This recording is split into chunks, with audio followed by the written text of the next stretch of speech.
see a large appear on the horizon.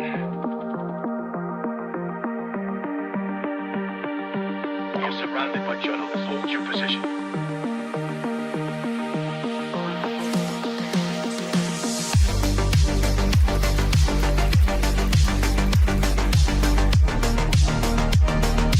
Overnight success. The Blazinator 3000.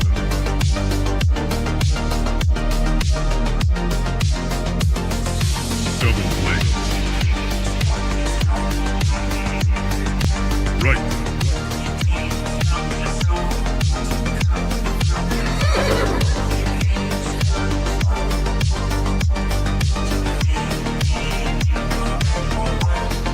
That's misinformation.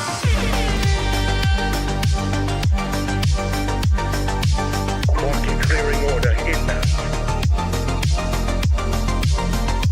That's just wrong. You're surrounded by journalists. Hold your position. Come, get up.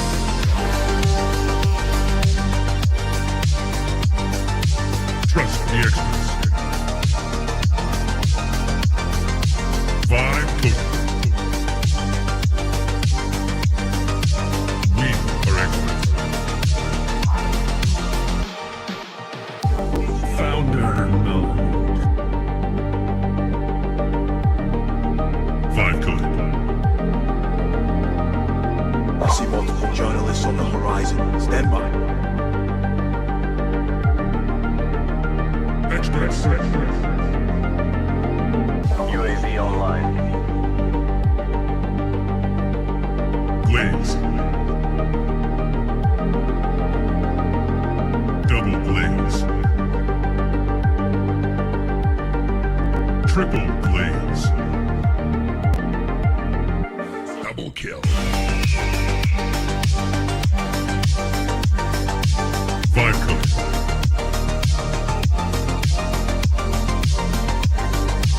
Wrong.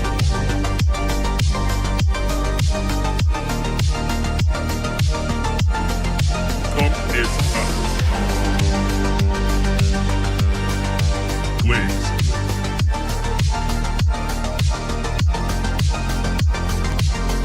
Team deathmatch.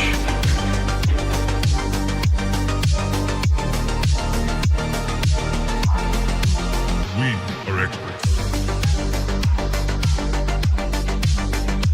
Triple blaze. That's just wrong. Right.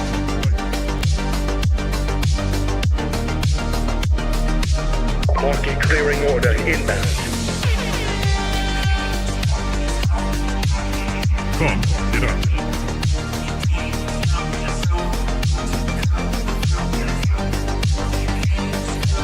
You're surrounded by journalists. Hold your position.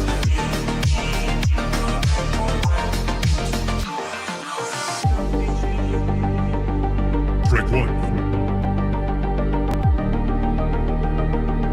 Strike 2.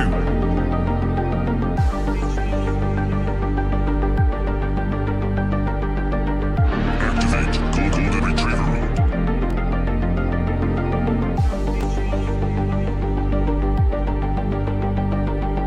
Trust the experts.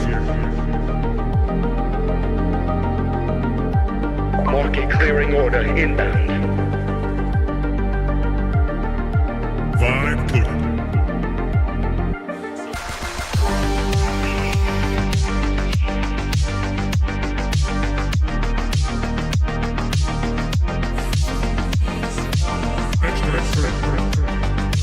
I see multiple journalists on the horizon. Stand by.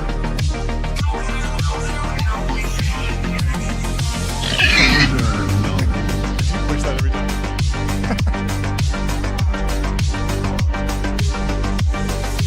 You're watching TBPN. Today is Wednesday, March 18th, 2026.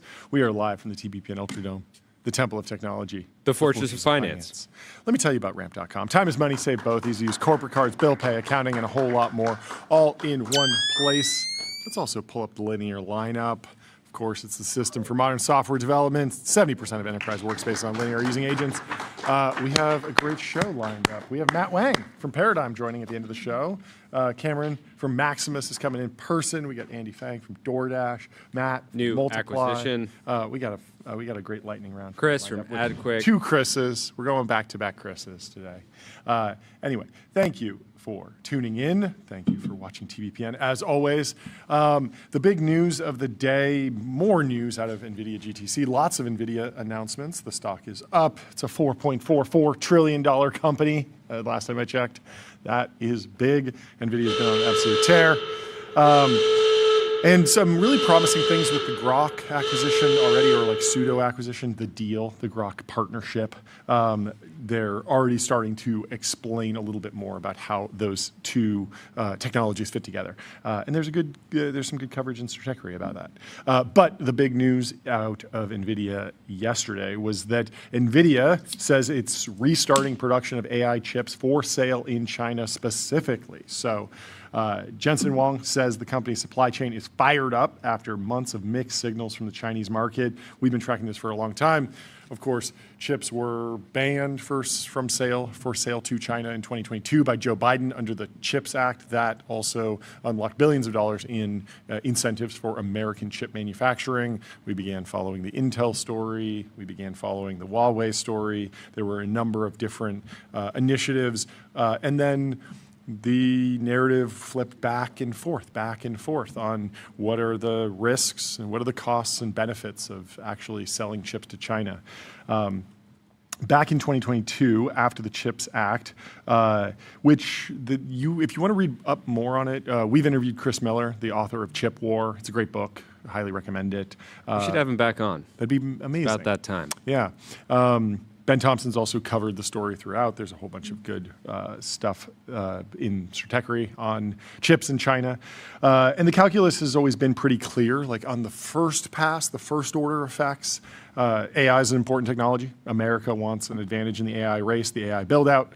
So less chips for China means more chips for America, stronger US economic engine. Massive chip shortage right now. Yeah. You see old chips Yeah. being valued basically more Yeah. than they were when they launched, Yeah. which implies there's plenty of demand in America. Yep. So you'd want to keep those here. And plenty of demand at TSMC from American chip makers specifically. Yeah. I mean, even Apple is sort of getting crowded down. They're on the 2 nanometer, which I think is better for phones than for GPUs, but they're grappling with what the compute boom, what the AI build out boom will be for their business.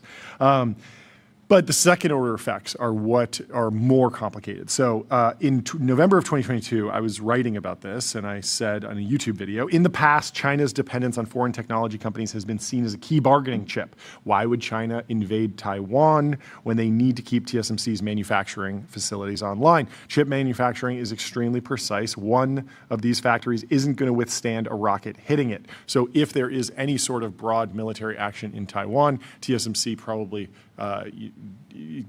gets a little bit damaged. I mean, even the tiniest earthquake. Right. They have to track the weather. Yes. Outside of the facility. Exactly. If the weather outside of the facilities is fluctuating at all. It can affect yield inside. Yeah. Earthquakes. Taiwan is famous, or TSMC is famous, where they don't even need apparently like a detection system or a push notification to their employees if there's an earthquake.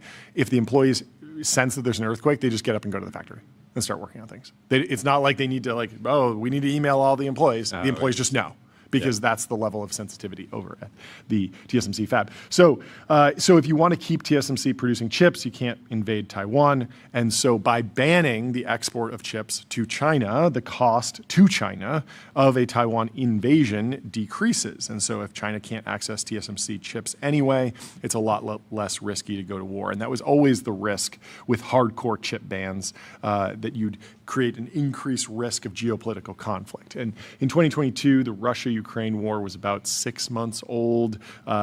Global conflicts have grown significantly since then. Obviously, we've been tracking the Iran war.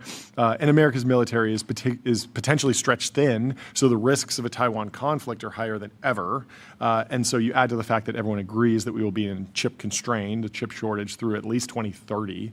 And the need to keep TSMC supplying chips to American companies is extremely important.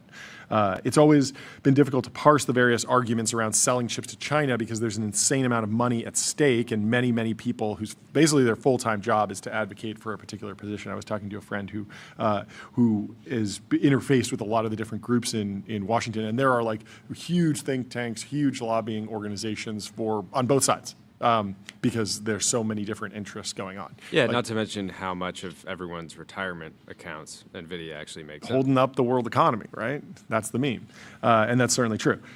So there are good arguments on both sides. One that keeps getting trotted out is, it's important to keep China dependent on the American AI stack, and it's reasonable. The better argument might just be dependent on a functional TSMC fab, but there are benefits to the CUDA ecosystem and to the idea that whatever models get built there will be applicable here. We'll be able to transfer those that research and development that happens over there very quickly. But the much more important thing is just that the more the economies are interlinked, the less likely there is a conflict. So all of this underscores the importance of TSMC Arizona, Samsung, Intel broadly, as well as startup fab projects like the TerraFab. And there's a whole bunch of other companies that are doing that are at least talking about tool making, talking about getting a fab up and running. Nothing that's really taken off. I mean, even Samsung is not fabbing any of the leading edge NVIDIA chips at this point. But, there's incredible economic incentive, and people have known that this is an important kind of sort of cash cow business for a few years now, at the very least. And so there's certainly been a lot of incentive to put plans in motion that might play out before 2030 because there's such a shortage. And so in general, we're traveling this like long and narrow road, but I'm coming around to the idea that selling some chips to China is the best possible move at this particular moment in time. It was easy to stick with like the first order logic of just, we want the chips because we can use them to power our economy, so we should have them. But going forward, it'll be really interesting to track how China's indigenization project, their domestic supply chain, evolves. They, of course, have... Yeah, my take has always been, like, even if they are getting chips, it's not like the party is going to say, actually, our domestic supply chain is no longer important because we're getting a drip of H200s. Yes, right? so they're still going to keep the momentum that they have.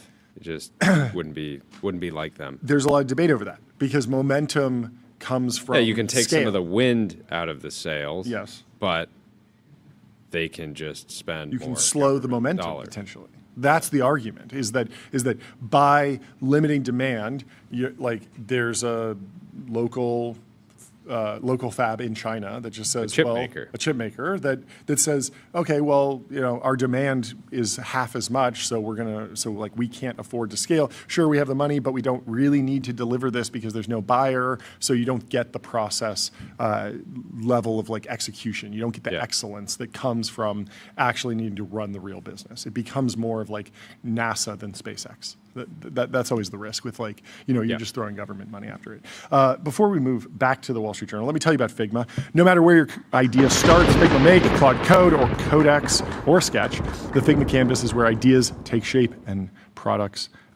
ideas connect and products take shape. Build in the right direction with Figma.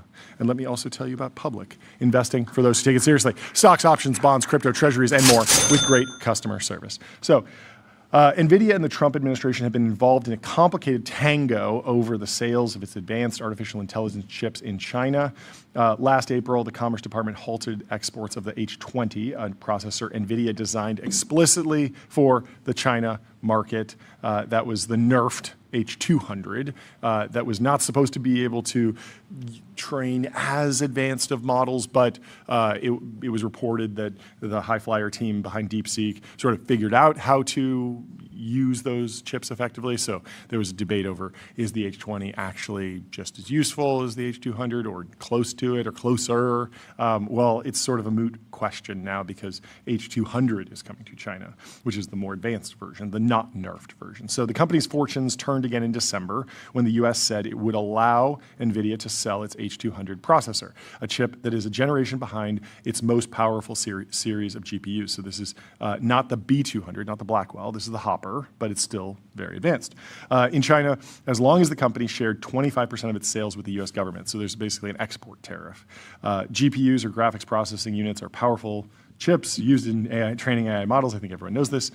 In late January, after Wang visited China, officials there signaled they would approve H200 sales as well. So there was a big debate over whether or not Beijing would block the imports of H200s in order to stimulate the indigenization of the domestic semiconductor supply chain. It seems like these will be going through and they will be purchased.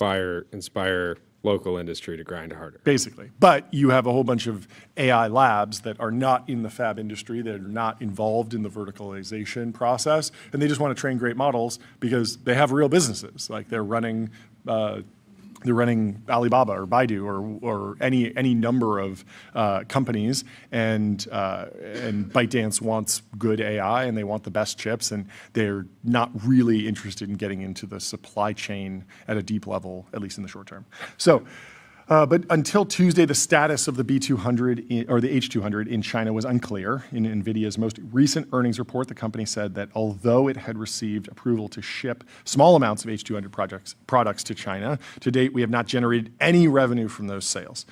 Speaking at the company's GTC event Tuesday, Wang said that in recent weeks, demand signals out of China have strengthened. We have been licensed for many customers in China. We've received purchase orders from many customers, and we're in the process of restarting our manufacturing. Our supply chain is getting fired up. NVIDIA didn't comment on how much it expected to earn from H200 sales in China, but in the past, the company has said that the Chinese market for its AI processors could be worth tens of billions of dollars a year. That makes perfect sense. I mean, and Christina over at CNBC got the original scoop near the bathroom line at GTC. Really? Jayson Huang happened to walk by security and asked if he'd answered her earlier question. Wow. She said she had one more.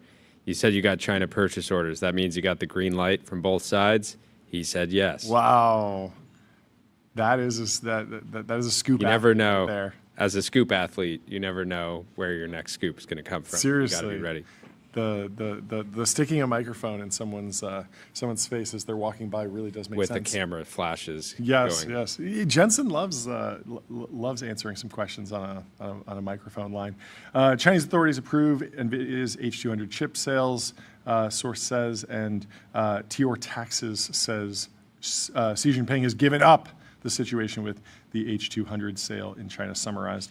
And it's everyone jumping off and Xi Jinping saying, stop, domestic chips can work maybe. And everyone at the lab saying, must get CUDA. Dude, NVIDIA is the future. Falling just into buy the moat. H200s.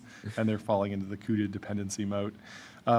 Will be interesting to see the evolution of the CUDA moat as other chips come online. I mean, we've seen TPU become functional, so there are questions about the CUDA moat long term, but it certainly seems like not a stopper to demand right now as labs place orders from NVIDIA.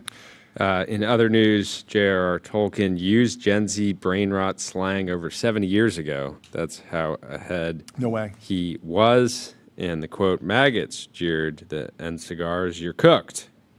You're cooked. The white skins will catch you and eat you. They're coming. Oh, he's like using it literally. Yeah. Like you will be cooked by some I don't know, villain, I suppose. A cry from the Grishnok showed that this was not mere jest. Horsemen riding very slowly this is really hard to read with these hyphens, had indeed been sighted, still far behind, but gaining on the orcs. So the orcs will cook you if you fall behind, I suppose. Let me tell you about Okta.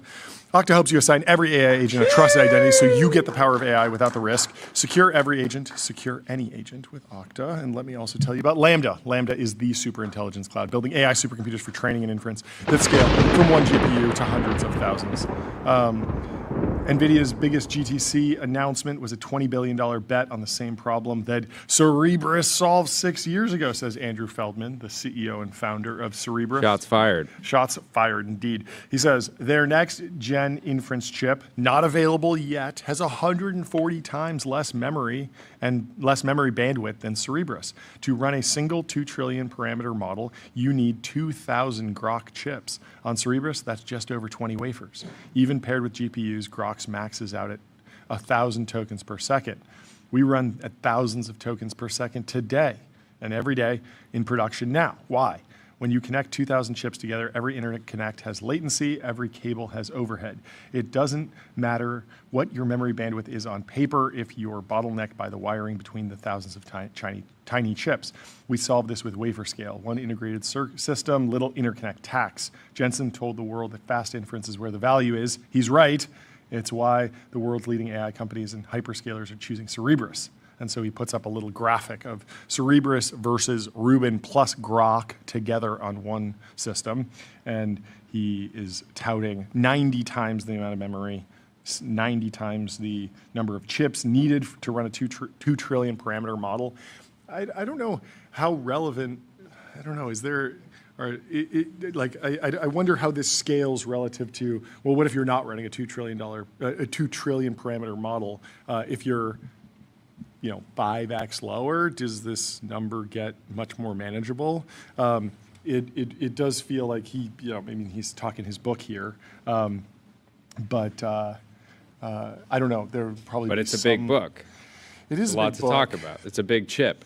I don't know. I mean, Tyler, have you ever run into any Grok chips in the wild? I remember the original demo was inferencing llama that was pretty fast, and everyone was like, "Yeah, this is amazing." I've hit the API a few times. Okay. Because you can there's just consumer API where you can run local smaller models. I had heard it's that very you fast. need a lot of chips, but that's not on its face like a huge problem necessarily. But it did seem like they had made some design decisions that maybe painted them into some particular corners, but those corners might be still economically advantageous in certain cases.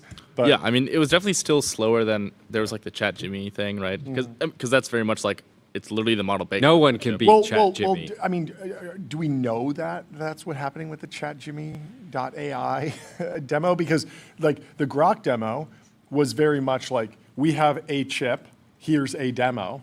And it was actually 2,000 chips behind the scene, or a bunch of chips together behind the scenes. And so it's possible that the ChatJimmy.ai is doing something similar, where in order to speed things up, sure, yeah, we don't know everything. I just asked ChatJimmy, "What's your favorite thing about Tyler Cosgrove from TBPN?" Couldn't find any information about a person named Tyler, especially in the context of TBPN, which might refer to The Big Bang Theory, a popular TV show, or maybe The Bachelor Paradise, a reality TV show. TBP? TBP. The Bachelor Paradise Network. TBPN. Okay. Yeah, that works. Anyways, it's fast, though. It's fast, but it doesn't, I don't think ChatJimmy.ai has search. Yeah. I think it's all that just, would slow things down. Let's play this video of. I want to play this video of Jensen back in September 2009. Bubble Boy is having some criticism of GTC because apparently people are getting up and asking questions that are intended to pump bags. He says GTC has turned into a conference less about tech and innovation and more about pumping your bags by getting a Jensen soundbite on some niche supply chain player. And so someone stood up and asked, "Hey, why'd you invest $4 billion in these companies?" I mean, that's a reason. Well, let's take a walk through history. I make content for retail investors, so they can have the average American and people around the world can have a stake. Let's play this Jensen clip from 2009. September 2009. Jensen walks onto a small stage at the Fairmont Hotel in San Jose. About 1,500 people in the room. In computer science. If Dave Patterson and John Hennessy, and I know that Pat Hanrahan is sitting here watching me, you guys are going to go nuts. You need to put a mic on him. This is called CEO man. This is not computer architect man. This is called CEO man. But it illustrates the point. That stage. So let me first show So much smaller. Why could it makes a lot of sense. This is an illustration of co-processing. Yeah, Carlos says no I jacket. realize there's a lot of words. No jacket. He is looking pretty It's a jacked. simple math we're going to do. There'll be a short test at the end of this presentation. So this is simple math.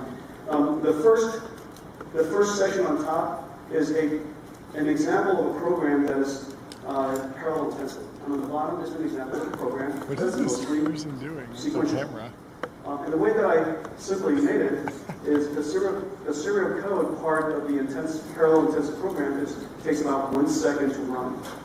Whereas the parallelizable part of the code takes 199 seconds to run, which makes sense.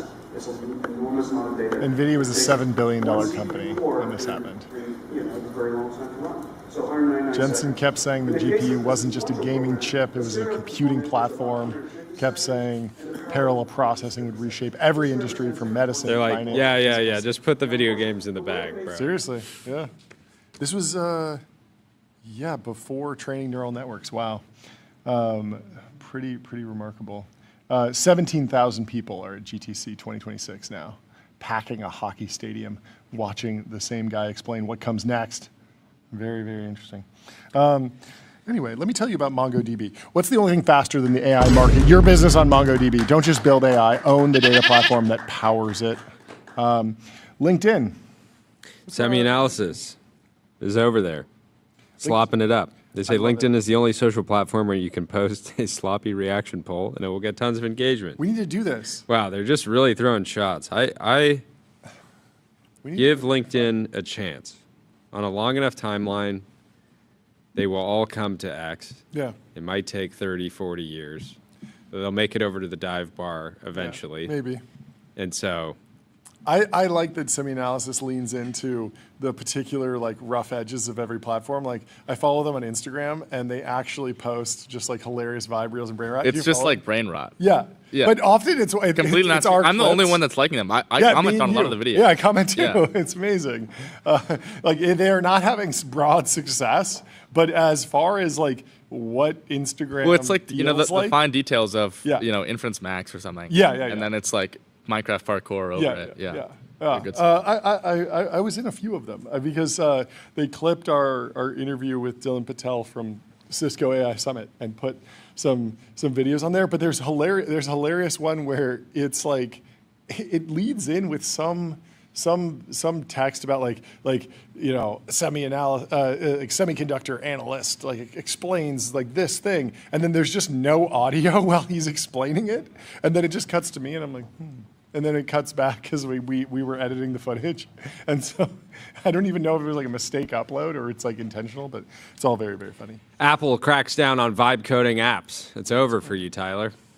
Apple's moves come as vibe coding apps help people create apps. Vibe coding apps, not vibe coded apps. I know, it's over for him ×2. No, because he doesn't vibe code on a phone. I'm kidding. He doesn't vibe code on a phone. I'm kidding. But let's Apple's move comes as vibe coding apps help people create apps for Apple devices as well as web apps that aren't listed in the App Store. Let's get into Stephanie and Aaron's reporting from the information. Apple has quietly prevented AI vibe coding apps such as Replit and VibeCode, which help people create games and other applications, from releasing updates to their mobile apps on the App Store unless they make modifications. The company confirmed it has told some app developers that the vibe coding capabilities violate long-standing App Store rules that say an app can't run code that changes the way it or other apps function. Yeah. Apple's crackdown is happening at a time when vibe coding apps are emerging as a potential threat to the company by helping developers create web apps that aren't listed on its App Store, a key source of revenue and profits for Apple. Some of these vibe coding apps also help developers create apps for Apple devices. That ability has likely contributed to the explosion of new apps launching on the App Store in recent months, leading to a slowdown in approval process in some cases, developers say. An Apple spokesperson said the policy isn't specific to vibe coding apps. Following the information's questions about the standoffs, two of the people with knowledge of the situation said they believed Apple was on the verge of approving updates to Replit and VibeCode. Those app makers had agreed to either tweak their apps, the way their apps showed customer previews of vibe-coded apps, or get rid of certain vibe coding capabilities entirely, like making apps for Apple devices. So it sounds like you're able to basically generate an app with Replit and then use a preview of it that maybe is functioning a little too much and effectively allowing Replit, the app, to do things that Apple didn't approve of. So, yeah, the App Never Store heard is of Vibe always, Code. That's what I was looking up. The App Store is always so fascinating. So if you search Vibe Code, you get an ad for Replit as the first response. Replit is number 3 in DevTools, has 14,000 5-star reviews or reviews. Then Vibe Code is listed as Vibe Code Website Builder, has 3.3K. Pretty solid. It doesn't look like it's charting, but it says learn how to vibe code, no experience needed, build websites with professional designs. Much more focused, I think, on static content. But there's been a number of these like website builders in the App Store for a very long time. Then Replit ranks number 2 when you search for vibe code because it says Replit, vibe code apps. Then you get Sticky, an AI game maker, Vibe Coder, AI app creator, Anything, the AI app builder, Vibe Code, Claude, and Codex AI with 21 stars. There's a lot of people that are like just jumping in. There's one that's called Yeah, so Vibe Code Replit's AI argument. Ever. Replit's argument is that they're helping the user generate an app that's Yep. just opening it up in a web view. So it's Yep. effectively just an app built for mobile web. Yeah. And Apple's arguing that no, that's effectively in the Replit app. Would you itself. download this app, Jordy? I don't know. If you can That's see. insane. I don't know if you can see, but it's Definitely like, vibe coded the App Store preview. it's like a graphic, like an AI image of the Giga Chad using the computer. It's very funny. But man, there is so much IP infringement. Love code, not from Lovable. Love a code. Build with Vibe Code. They're like, I wonder who they're trying to SEO against. Clearly, there's a whole Who bunch doesn't of people love that a code? that are just trying to steal market share from incumbents that have name recognition.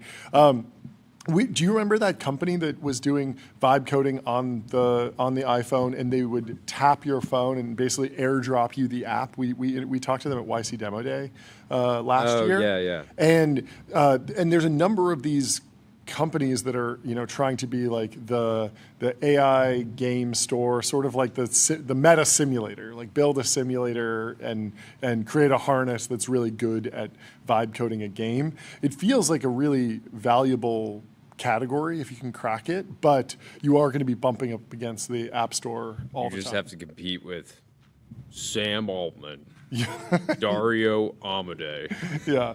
Maybe. Amjad. I do wonder if there will be some sort of, or I mean, Roblox would be like the bigger one, maybe, or does it come out of Codex and Claude Code instead? Like, how do you? I wonder what the barrier and how much distribution matters there for that audience of people that want to like vibe code a game. Yeah, for gaming, I just think Roblox is just going to continue to be like Roblox is the Roblox of vibe coding. And yet, we did not build our simulators in Roblox. Yeah, but they're not like massive multiplayer games. And we want people to be able to click a link and use it on their phone immediately. Like we have a new want simulator coming, by the way. We're addicted to simulation. We do love simulators. And this one we're putting a little bit more effort into, and John's already addicted. I would say this one is like just actually fun. Jeremy Gaffon's simulator was more just like a different way to experience. It was the educational. podcast. It was educational. Yeah. It was for people that didn't just But- listen to his episode on Invest Like They the Best. sat They down studied and it. simulated it. Yeah. But the actual interaction pattern of like guessing and whatnot, like it was like, oh, this is novel, and then it was like, okay, this is a chore, and then it was like, okay, how many questions are there? 200. And there were what, like 60 questions or 48. That's a lot. This of is questions. this new simulation. You're not going to be able to put it down. You're not going to be able to put it down. And it can effectively solve some industry-wide issues that are happening right now. Potentially. So But we're going for impact. Yeah. We're going for fun. But Apple's had this long-standing policy around do not like they want to review the software, and so you can't create an app that rewrites its software. But Yeah, I wonder if Apple can do anything to create more like a mini, like sort of peer-to-peer experience. Because I remember I was like learning how to build iOS apps when I was like an early teenager, and I was so frustrated that I had built Pong, but I couldn't just like share it with my dad and say like, hey, you can play this. Like it just wasn't. It was. Yeah. We can do test flight, right? Yeah, test flight, Yeah. but test flight is still like it's certainly not designed for. It's not like a AirDrop social or iMessage. peer-to-peer experience. Like you still have to opt into the test flight network, or do all these jumps. Like it would be, for some reason it is weird that it kicks me out of the Apple ecosystem when I get a test flight. Gold Rock says, "High key, Tyler could make better Siri and Replit with $1,000 budget." Better Siri and Replit, two massive things. No, better Siri in Replit. Oh, better. Oh, okay. Oh, yes. For yes. his last $1,000. In Replit. He's Okay, down not to his and. last. He's down to his last $1,000. That's a good Rips it challenge. better. Yeah, maybe that should be the new constraint on like hackathons. Instead of it's being like 2 days, it's like 20 grand is the max budget. And what can you do with that budget for the token allocation? 20K is big budget for hackathon. Yeah. I mean, maybe the $200 plan or something, like exhaust it, you can't use multiple or something like that. The question is, how much is Apple itself vibe coding? Because the software quality in the apps that I use. Mark Gurman said they're using Claude all the time, right? Yeah. So no, like, but to me, I'm saying, so far, my experience recently, I've had an issue with the most important application on my phone, which is you were text complaining about the messages. Photos app. That was just poor design. The phone app has gotten a lot. Yeah, John finally came around because the phone app is phone like, app. you're like, okay, I'm going to hit this button. Yeah. I might be calling this person Yep. out of the blue, Yep. even though I just want to. And I'm not sure what phone line I'm calling them on. I guess they're designing for a world where people only have one phone number, but I still have a lot of people. This is blowing your mind, Tyler. But back in the day, Like a home phone? back in the day, people used to have multiple phone lines, multiple phone numbers. It's true. I'm so but yes, Like a work phone. like a work phone. I mean, when I was at FF, I had two phones, but Two phones. two phones. That's right. But a lot of people will have a home phone and a mobile phone, and so that was the thing that you saved in your contact book a long time. And the problem with the new iOS phone app is that I've been calling randomly people on their home phone if I have it saved. So I need to maybe go delete those numbers or like put them in like a comment field so that it always calls their iPhone. Because I have moved to just calling people on their mobile phones. But anyway. Well, the good news, we have our first ever Apple employee coming on the show. Really? Oh yes, we April. do. We do. I'm very excited for that. First ever That's going to be exciting. Apple employee on the Yes. Technology Business Programming Network. That's not, I mean, current Apple employee. We've had ex-Apple employees, of course. But Live quickly, players. before we Excited move for on, that. let me tell you about Fin.ai, the #1 AI agent for customer service. If you want AI to handle your customer support, go to Fin.ai. And let me also tell you about Console. Console builds AI agents that automate 70% of IT, HR, and finance support, giving employees instant resolution for access requests and password resets. So, Martin Shkreli. We got to go over to SF with Yeah, Martin wait- Shkreli. Yeah, wait. Oh, okay. This is part 2. We're just jumping straight into the We're sequel. going straight into part 2. Okay, we're going straight into part 2. Take it through He it. says, have you ever had the thing that you know a lot about become the current thing? That's happening now with peptides. fascinating. Holy S-H-I-T. I don't know where to start. Okay. Pharma basics. Most people obsessed with peptides don't know a few things. Peptides as pharmaceuticals have been around since the 1950s.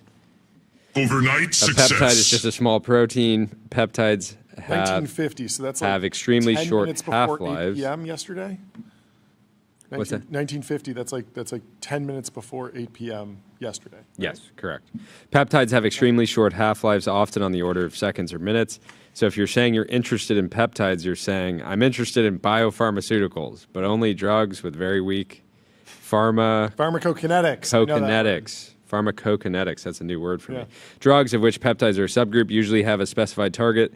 This is an electrostatic interaction, usually hydrogen bonding between the atoms of the drug and the atoms of the target, typically, but far from always, the receptor. If you can't tell me what the target is and how the drug is binding to it, you do not have a drug. You have delusion.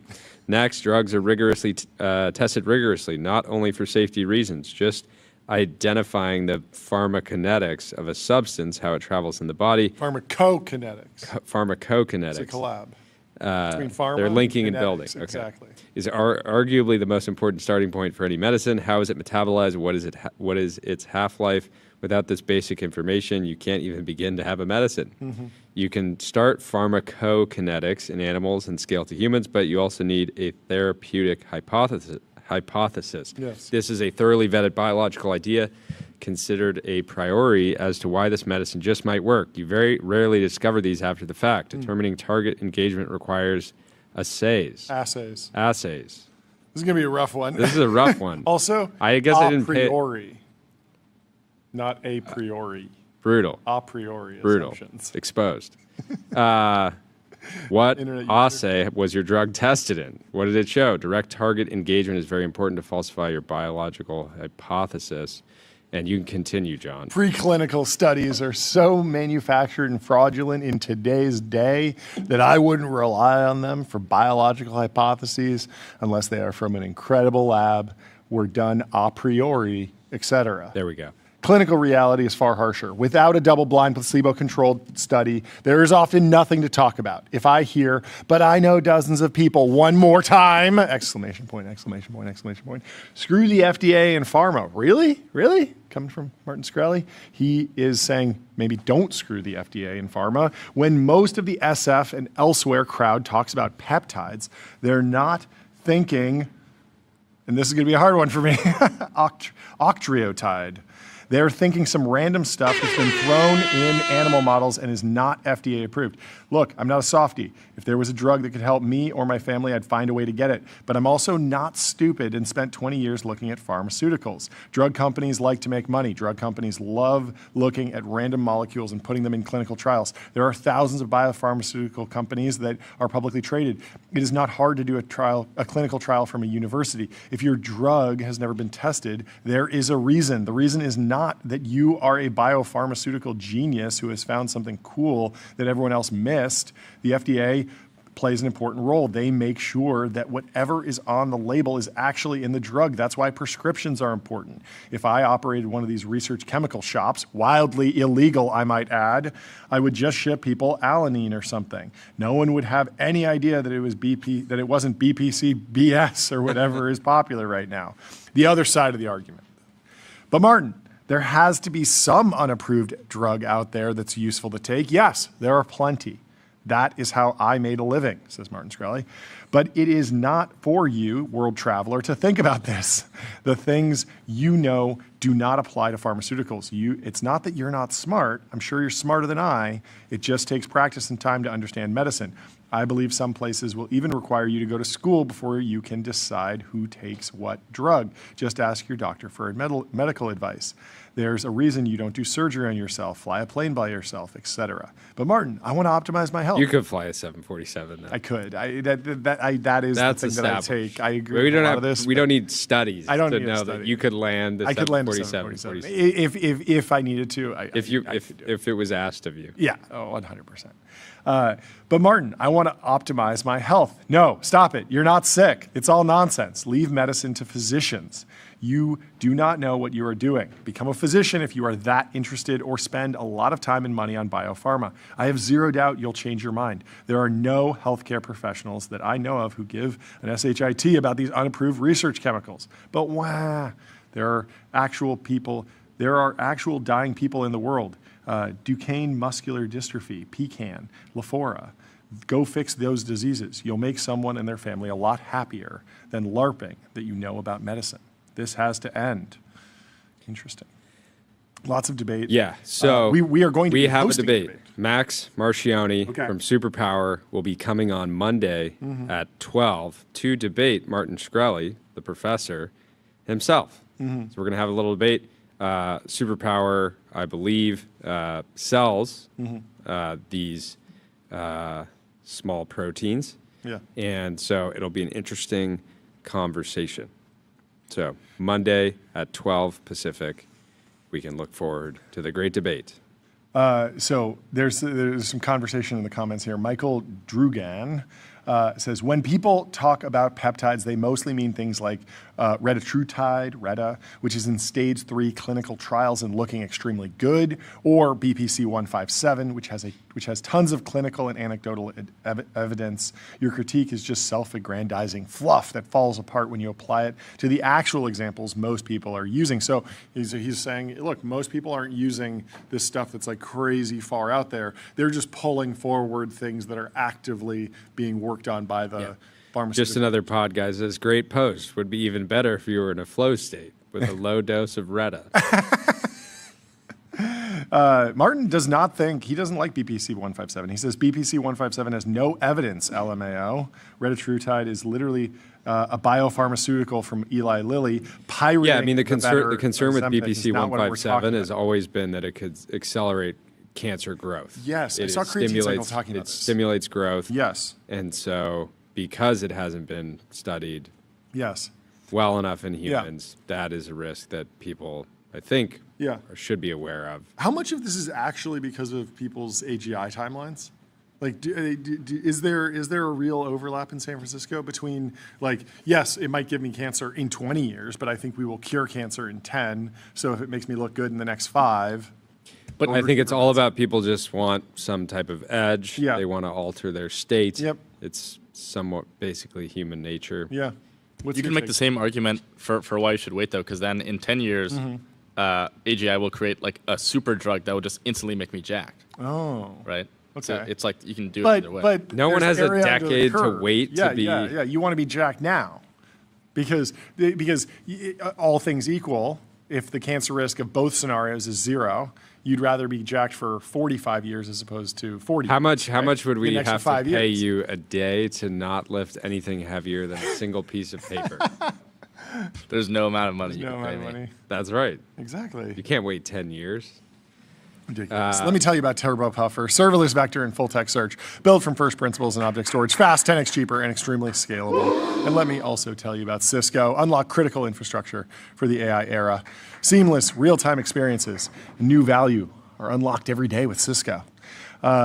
Pretty iconic. Someone hire this kid. Robin Smith is sharing a poster. Warning. This man has been known to increase shareholder value with a QR code out to his LinkedIn.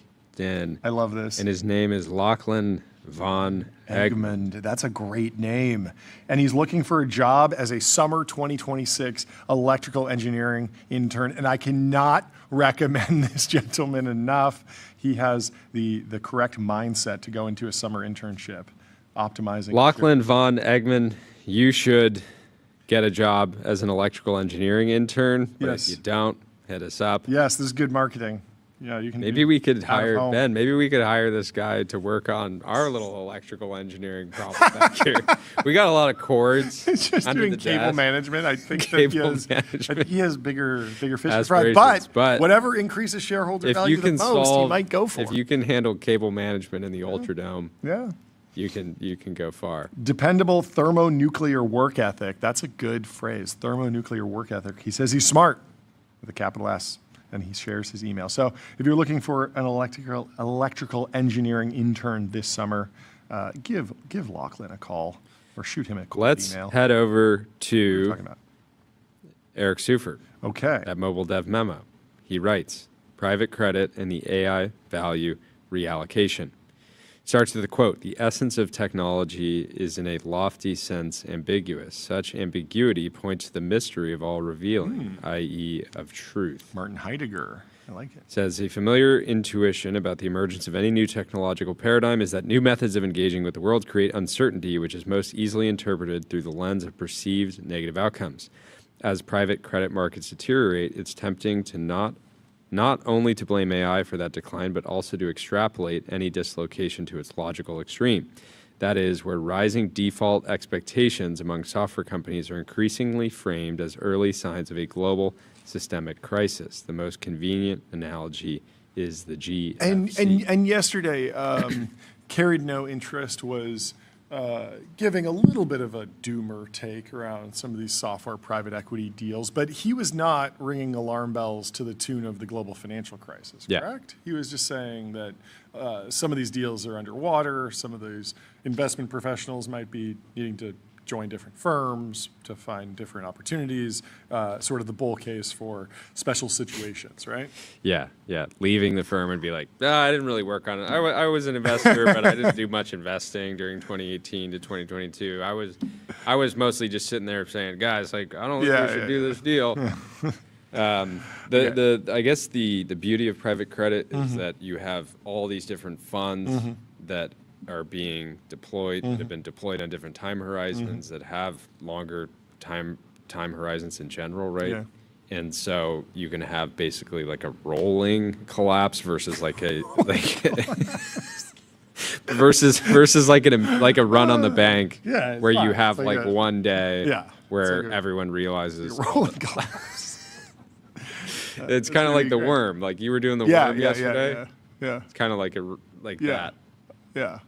That does not seem great. It's like a wave. Like when it's you like a start tidal, when it's you like a start tidal wave. the It's worm. small, Yeah, when you it start starts the worm, small and it gets bigger and bigger and bigger. Right? So you're 6'8", so you're starting the worm. Okay. And you're really tall, and you're kind of coming Fall down, like a tree. falling, but then you bounce back up like this. Okay. And you're steadily kind of like losing. I hope that's not where this goes. Let's continue. This framing is incomplete, says Eric Seufert in Mobile Dev Memo. He says it isolates the destructive effects of AI while ignoring the mechanisms through which those effects propagate and where value ultimately accrues. In this piece, he makes the case that contemporary economic conditions bear no resemblance to those leading up to the global financial crisis of 2008. I also argue, he says, that any weakening in various categories of the software landscape as a result of AI will not only mostly remain contained there, but will likely lead to economically expansionary productivity gains and efficiencies that offset potentially disproportionately losses in private credit. That's very exciting. The private credit market, he gives a little history on the private credit market. The private credit market has grown precipitously since the 2020 era COVID pandemic. In a note from the Federal Reserve, you're just like, there will be a rolling collapse, but also I'm excited it grew. You got to hit the air horn for growth. The authors, in a note from the Federal Reserve, the authors remark that it is funny that if you go back to our early bits, yes, we were joking about praying for bubbles, encouraging leverage. People were listening. I'm not encouraging saying who was ads. listening, I'm but people were listening. encouraging ads. Yeah, a lot of things came true. Obviously, we were joking. They were bits. I guess some people may have taken it a little too seriously. Isn't there some humor in every joke? Isn't that the point of humor? You mean some truth? Some truth in every. What did I say? Some jokes. There is some humor in every joke. Yeah, some truth in As every. John joke. Coogan once said. Wow. There's humor in every joke. I'm only on my second Diet Coke. Okay, don't talk to me until I've had my 10th energy drink. Cheers. Anyway, this is what the Fed had to say. Private credit has emerged as one of the fastest growing segments of non-bank financial intermediaries, NBFIs. Over the past 15 years or so, reaching a total asset class size of $1.34 trillion in the U.S. alone by the middle of 2024. A report from Morgan Stanley published in October of 2025 estimated the size of the private credit market at the start of 2025 at $3 trillion. A report from Vanguard said it was 1.8, so people are sort of all over the place. Private credit is an asset class that functions as a parallel banking system. Don't call it a shadow banking system. It's just merely parallel in the darkness. Look, I'm going to be concerned. Here's what I'm going to be concerned. When you have leaders at these private credit firms that say, look, private credit's amazing. Yeah. But it's unfair that we're keeping all of these gains private and we need to make them public. Yeah. So it's some type of federal kind of involvement in the private credit sector could make sense. It would also be really, really bad if one of the most respected leaders of one of the biggest banks in the world was to compare the industry to cockroach. Yes, some really some bug. That would be that would be a bad You don't want to be compared to a scuttling creature. No. Maybe a soaring eagle instead. There are some soaring eagles in this portfolio of private credit assets. While it predates the global financial crisis of 2008, the scale of assets under management for private credit began growing precipitously following the global financial crisis to fill a funding gap. As the regulatory standards for lending and capital requirements applied to banks, such as those introduced by Basel III, intensified in the wake of the GFC, non-banks such as private credit lenders became a key source of funding for companies, especially those operating unprofitably, as many software companies might be earlier in their life cycles. Chernenko specifically attributes an increase in non-bank lending to regulatory rigor. So the banks become more regulated after the financial crisis, and so non-bank lending that is not subject to the same regulations increases. Many such cases. Another note from the Federal Reserve identifies private credit as a significant vehicle through which private credit is, identifies private equity as a significant vehicle through which private credit is deployed, because private equity acquisitions are often funded with debt through leveraged buyouts. They used to go to banks for those lines of debt. Now they're going to private credit firms. Okay, and I think we should fast forward to down further private credit and the AI bull case, because this article is very long and you should go subscribe to Mobile Dev Memo and read it entirely, but let's skip to the AI bull case. Okay. So last month, Blue Owl sold $1.4 billion in private loans across 3 of its funds and announced that it would end regular quarterly liquidity payments in one of its funds, OBDC2, opting instead for payouts tied to asset sales and other liquidity events. This month, Blackstone experienced a record number of redemption requests. And they wanted to inspire their LPs to grind harder. Yes. The company indicated that it would honor all requests. If we give you too much mailbox money. Mailbox money? I've never heard that term. Mailbox money? No, it's just money that, like. Just shows up? You have some apartment somewhere and they just send you the check. Okay. No, I've never heard that before. Huh. Wait, do you know that, Tyler? Mailbox money? No. Okay. Am I crazy? I don't know. Mailbox money refers to passive income that arrives regularly with minimum active effort, commonly in the form of real estate income, oil and gas royalties, or dividends. That's why you listen to TBPN. It also is a mixtape by Nipsey Hussle. Nice. And that's why you know it. Also this month, JP Morgan marked down the value of loans the bank holds as collateral from private credit funds related to software businesses, reducing those funds' ability to borrow. Some of this negative sentiment is attributed to recent bankruptcies from firms to which private credit facilities were exposed. First Brands and Tricolor are among the headline cases. But the substance of the current negative outlook might be traced to fears that AI will render the vertical SaaS products into which PE funds invested in the 2020 to 2022 vintage irrelevant. So this is the SaaS-pocalypse narrative, but playing out in the private markets. In a recent note, JP Morgan states, private credit has 21% exposure to software driven by the attractiveness of SaaS recurring revenue models and the fact that 96% of software companies are privately held. Exposure rises to 40% when including broader tech and business services, the highest among extended credit markets.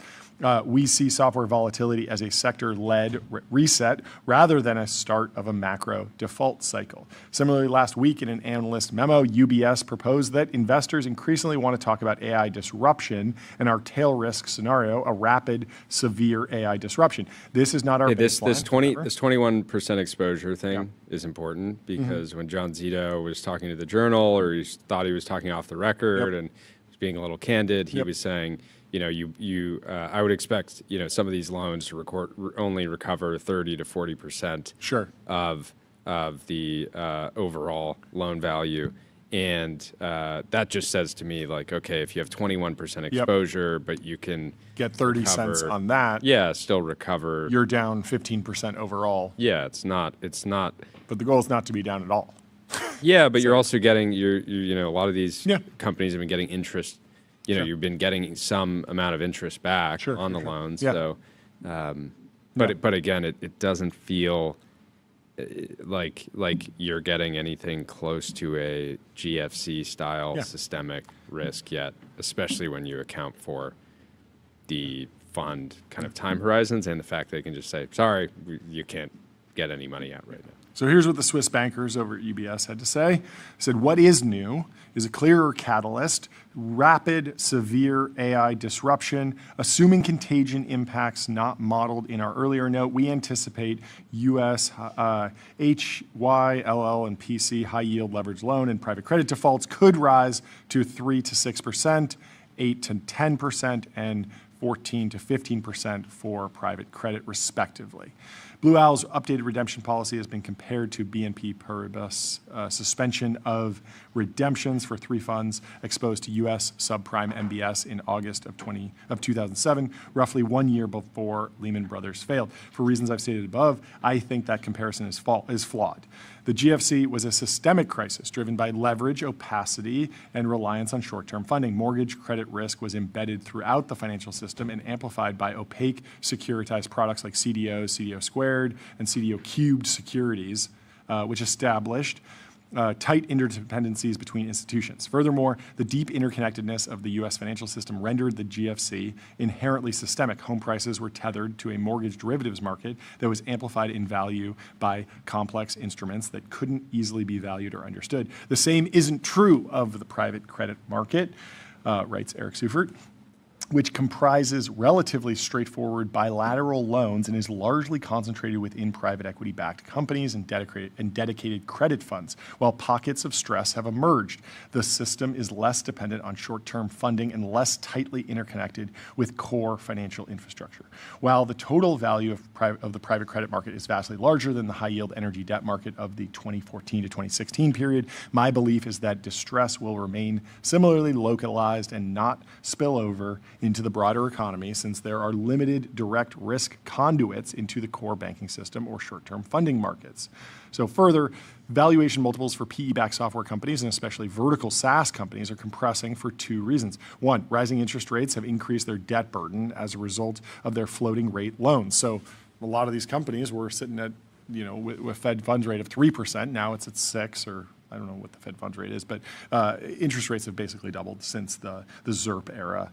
And so their debt burden has also increased. And then two, AI and AI-enabled coding tools, more specifically, jeopardize the defensibility of their businesses. So viewing the composite impact of these two effects as a potential threat to the broader economy ignores the productivity gains posed by AI that imperil vertical SaaS software solutions in the first place. If a company can replace a SaaS vendor with a homemade solution because new AI-enabled engineering tools reduce the time to deployment of a narrow task-specific piece of software to days from months or even years. That's exactly what we've done here. We have a number of point solutions that didn't really exist before, but previously we might have gone to some sort of software company and said, oh, well, can you do a special version for us? Or can you changes the economics. Changes the economics. Reduces and basically like moats. Yeah, so that same company is not only saving money by no longer paying for that specific point solution, but they are also likely accomplishing more across a number of other software development-related vectors, like clipping in our example.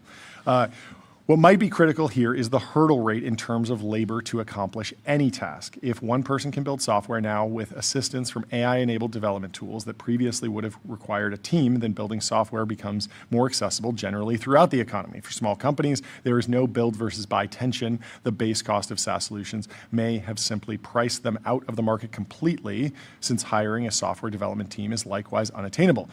With AI-enabled tools, the cost of building a point solution is reduced dramatically. Certain companies may now benefit from those solutions, where before the economics were prohibitive across either building or buying. As Citadel Security notes, in a rebuttal it published to a recent macro short thesis, that was something big is happening, or no, that was the Citrini prediction. Job postings for software developer roles have increased with the availability of AI-enabled development tools. Critically, AI reduces not just the cost of building software, but the cost of attempting it, expanding the set of economically viable solutions across the long tail of firms. Not just more software, but more bespoke solutions to commercial problems that should result, theoretically, in better firm-level outcomes that aggregate to greater levels of economic productivity. Let's give it up for better firm-level.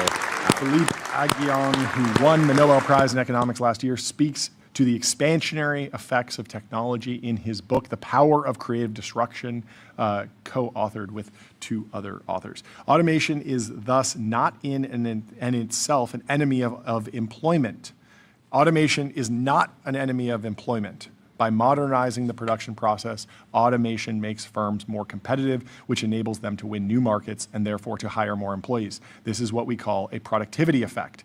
This same productivity effect was at work in prior industrial revolutions, those induced by the steam engine and then by electricity, and explains why neither of these revolutions produced the mass unemployment that some had predicted.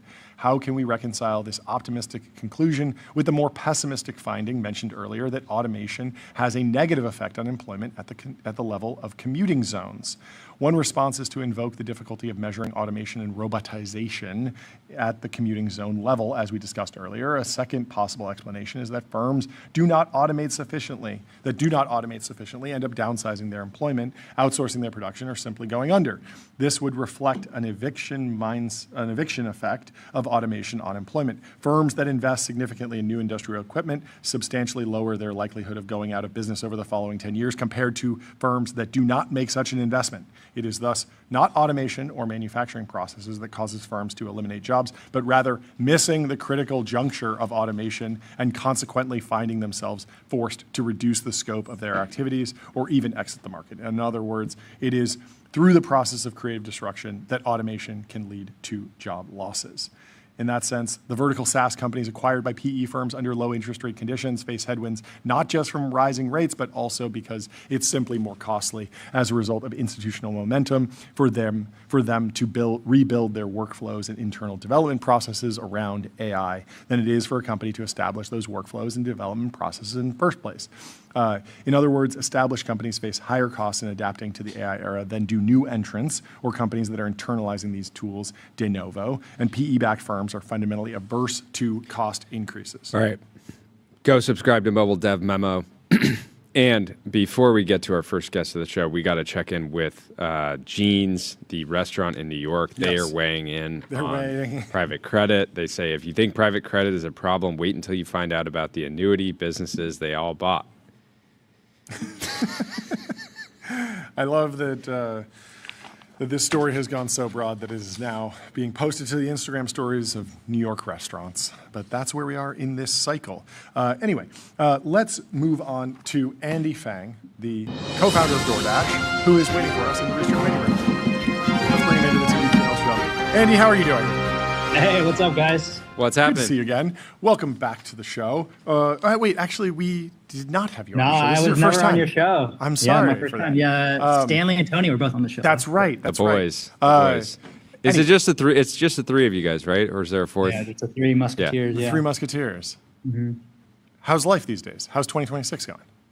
2026 is good. I mean, lots going on. I mean, I guess, for us, I think AI is like a big focus of mine personally at the company. So, I mean, recently we just announced. Maybe start with some background on your role, how it's changed over the period of building DoorDash and growing the company. I'm sure it's been a wild ride, but I'd love to hear it from your perspective, and then we can go into the acquisition. Yeah, totally. I mean, let's see, 13 years in the making, I guess. I mean, so I've been always involved on the tech side. Yeah. So really focused on product and technology at DoorDash. I helped scale up our product and engineering teams for, I don't know, 8-9 years, first 8-9 years of the company. More after that, we brought on, more senior leadership to kind of manage the growing organization. And I've been more focused on how do we help DoorDash find the next big bets to help us keep growing? I think whether it's our international businesses, our DashPass subscription program, more recently with the AI stuff. And so I think really just sinking my teeth into various technology and business problems and figuring out how we can kind of continue to grow the business and find those next seeds. Love it. Talk about how the news today ties into your focus. Absolutely. So I was just briefly mentioning, so AI is something that we're really trying to figure out at DoorDash, how we can incorporate it into our business. And so earlier today, we just announced that we acquired a company called Metis. They're an applied AI research lab. They went through YC and we met with them, I want to say 6 or 7 months ago. And I think we were thinking about how to... Was that intentional? Be honest. 6, 7? 6-7's viral. 6-7? I don't know. I was September. It really just pops into your brain. It's such a weird set of numbers. Oh my gosh, I'm such an old head. No, me too. I was reading through some Wall Street Journal article, and I kept saying the two numbers that shall not be named together. And Jordy was like, "Are you doing this intentionally?" All right, September. No. September. You meet them. Absolutely. So then September is when we first started talking to them. And we were trying to figure out how to productionize AI use cases at DoorDash. And so really, I mean, we kind of spread in terms of talking to a bunch of different startups. There's a lot of startups like trying to figure out how to deploy AI for like the enterprise use case. And we just like decided to be really open-minded about it and partner with a bunch of them. But Metis really stuck out to us. I mean, we were working with them since September. There are some really cool use cases around agentic commerce and physical intelligence that I can talk about a bit that we're working with them on that we're super excited to accelerate with them joining the company. So, yeah, I mean, they're like a bunch of cracked 22-year-old like AI pill people, and they're like super high hustle, very knowledgeable about what's going on in the space. And, you know, we just wanted to inject a lot of the energy into how we're trying to innovate here. Yeah, maybe take you through some of the history of AI at DoorDash, because I imagine you were doing recommendation systems very early. Matching. Yeah, all sorts of stuff. And then when the LLM revolution happens, like the obvious like bolt-on like chat box went into a lot of apps. Like, did that happen? And then everyone starts using coding agents and IDEs. And so like, what have been the key turning points just internally at DoorDash in AI adoption? Yeah, I mean, so I think to your point, I think there's two themes in terms of how we're trying to think about it. I think one is like employee enablement or like productivity.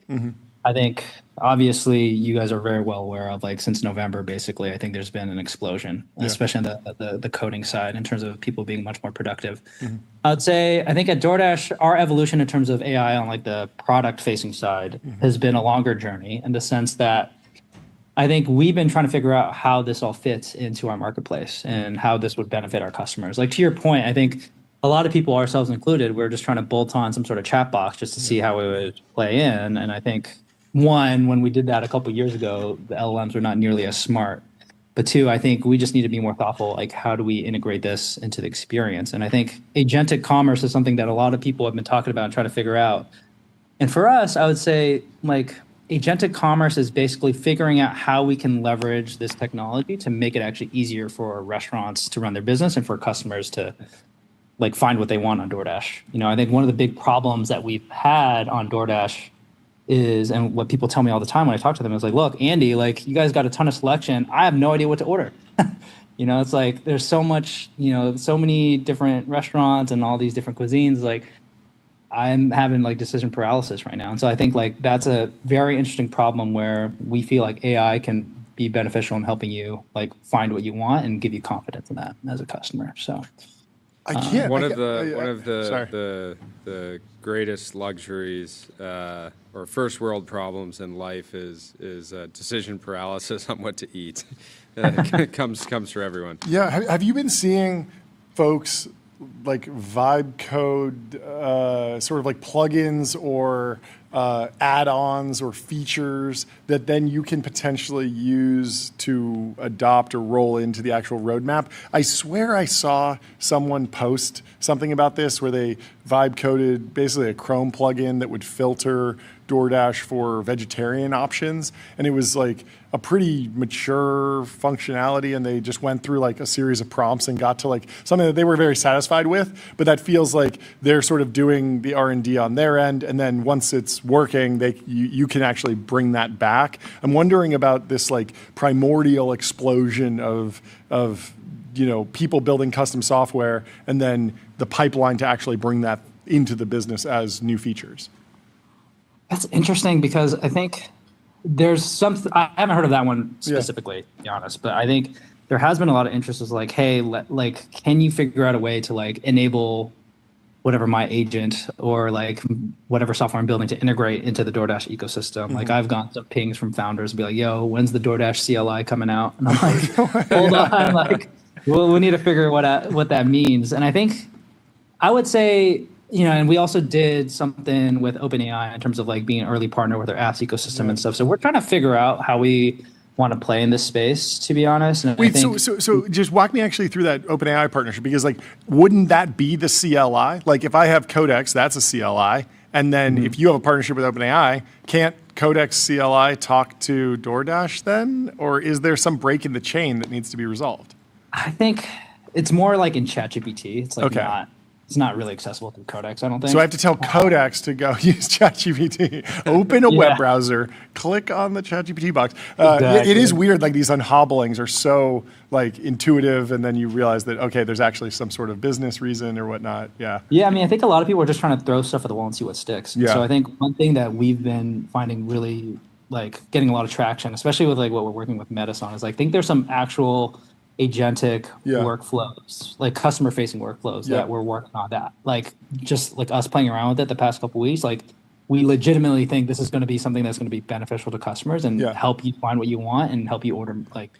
Okay, so how do you think about even positioning these products? Because like obviously, like broad public opinion on AI is not great. Is this the kind of thing? I'm assuming you're just like trying to deliver a great experience and not slap like DoorDash AI, the thing you've been waiting. Yeah, for. exactly. I think we want to introduce it in a way that's actually like beneficial to like conversion or like you finding what you want and being satisfied with it. And so that's why we've taken our time in some ways in terms of like rolling something out that we want to launch more broadly. But I think some of the challenges we've had historically is like these agents are not very smart at like finding you what you want. This was like a while ago, right? Obviously things have gotten a lot smarter.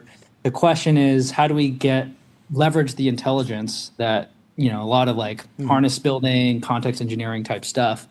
But it's also like, how do you build a great experience around it? Like, there's like, obviously LLMs, if they're super smart, sometimes they like are slower with their reasoning, but we're just trying to find that balance. And like, I think to your point, it's like, how do we create an interesting experience that doesn't just feel like we're slapping something AI on? Yeah.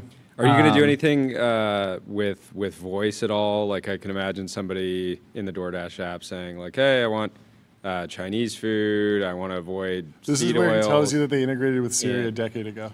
We do have some voice modality stuff, but I think I would say that's a little bit more like just a modality in terms of how you place your order. And like, I guess if it's more natural language with the AI technology, like that's a natural. But yeah, I'm saying like, it's a natural language. You're kind of searching over all the offerings in your area, and then it's like potentially putting together like a cart for you, or an order you can check it out. Couple more things. How does Metis tie into the physical AI autonomy? You mentioned something about that earlier. Yeah, so I mean, I think DoorDash wants to play at the frontier of physical intelligence. I think that's something we've talked about for a while. Obviously, you guys have your cute little robots. Exactly, the dot delivery robots. So my co-founder Stanley, who's been working on that full time, like we're super excited to deploy those more broadly. But we have a large courier network. We have a large support network where we're collecting billions of data points in the physical world every day. And it's like, how can we leverage that to actually push forward what's possible with robotics and physical intelligence? I think, there's some interesting conversations we've had with various startups and labs on how we collaborate to push forward the frontier together. And I think Metis has some great experience doing that type of stuff in the expert data space. I mean, Ariane, the CEO, is like a former Mercor. So I think there's some really interesting stuff there that we're interested to explore, and we're excited to accelerate some of that together with them. Awesome. Matt from Tempo is coming on later today. Tempo is launching today. I know you guys were an early design partner. Yes. Talk about kind of that decision to get involved. It's funny there. you bring that up because Matt literally texted me before this, like, hey, we're going to be on the show together. I was like, sick. So we're excited. I mean, I'll let Matt talk more about that, but I think some of actually what Matt's working on is going to be synergistic with the agentic commerce stuff we're working on potentially. But essentially, like, we are very excited to just partner with companies like Tempo to see how stablecoins can be disruptive and innovative in our space. More to come in terms of what exactly our pilot use case is going to be. But we've really enjoyed working with them, and Matt's been great. We've known Matt for a while. So awesome. I want to ask one more about agentic commerce. I'm trying to think about like the product that I might actually want. I understand like when most people say agentic commerce, it's like open up ChatGPT and fire off a query, say order me a burrito, and it goes through DoorDash and you handle the rails. But I'm thinking more about like the the next version of that, and maybe it's something like, okay, I want lunch every day, but I need you to check my calendar because the show ends sometimes at 2, sometimes at 2:30. That information's on my calendar, but also sometimes I'm leaving to go to the airport and I'm flying, so I'm not available. And I could potentially like encode all these preferences. I have favorite things at different restaurants. I'd like some variety, but some consistency. Maybe you should fire off a text message to me and let me know that I can opt out of today's, order. And I feel like that's like the system that someone would vibe code if you gave them the CLI, but that should probably just live within DoorDash. So how do you think about that sort of like operating at a higher level, like encoding all of your preferences and then putting your DoorDash experience like basically on autopilot? Totally. I mean, I think one thing we say to ourselves is like, if someone was building DoorDash today, it would not look like DoorDash, like it would be, I think. And when we think about agents versus like just like LLMs, like agents in an ideal world, they're not just telling you stuff, they're actually doing stuff for you. And I think I would say from a consumer facing use case perspective, in my opinion, I think besides the chatbots, I think OpenClaw is like kind of the closest thing we've seen to something that is like where agentic commerce is heading towards. And so we're very inspired by that type of I don't know, use case is the right word, but that model and that paradigm of like agents doing stuff on behalf of you. And I think your example, like kind of hit it on the head, is like, I don't want to just like, you tell me stuff, like do stuff for me. And I think we have a ton of information on your preferences. We have a ton of information, real-time information on what's going on logistics wise in your neighborhood and your city, like real-time inventory information and restaurants and retailers. And so like we can create some magical experiences there. And again, for us, it's not just about slapping this technology on just for the sake of it, but it's like actually stuff that's like restaurants would really appreciate because we can help them run their business better. Like a concrete example on the restaurant side, and I'll get back to your use case in a second, but on the restaurant side, it's like, I don't know how to price my pad thai in my neighborhood, or like what deals or promotions should I be running right now? It's because like, I just want to figure out how to grow my sales, or like help me figure out how to, the lulls between lunch and dinner, help me figure out how to like, get more demand there. And then on the customer side, I think to your example, it's like, like I don't want to think about like ordering my lunch to the office every day or like my weekly groceries. The grocery use case, which is a crazy thing to say because like you basically invented the I'm hungry button on your phone, and it's literally like 2 clicks for me when I use DoorDash, and I'm like, I'm in the past. I don't want the horse anymore. Give me the car. Lunch yesterday. I didn't have lunch yesterday. We actually messed it up somehow. We at the office forgot to order. Yeah, we forgot to order actually. No, I did have a salad, but it was like hours later, and I figured it out. How rare is it to be 13 years into a business that has been as successful as DoorDash to still have 3 founders in the business? Yeah, like it feels that's like crazy. I was trying to come up with an example narrative violation of a business at this That's scale. interesting. I did not expect that, but I don't take that for granted at all. I mean, in fact, you guys secretly hate each other, right? But there's like some weird contract. There's some weird contract where if any of you leave, the whole company shuts down, so you're locked to each other, handcuffed on the Titanic together. No, I'm messing with you. I think like I'm very grateful for the dynamic and the relationship we have. I mean, I think Tony is like one of one CEO, and I think like we have a really good dynamic together, and we put a lot of trust in each other to like just do the right thing.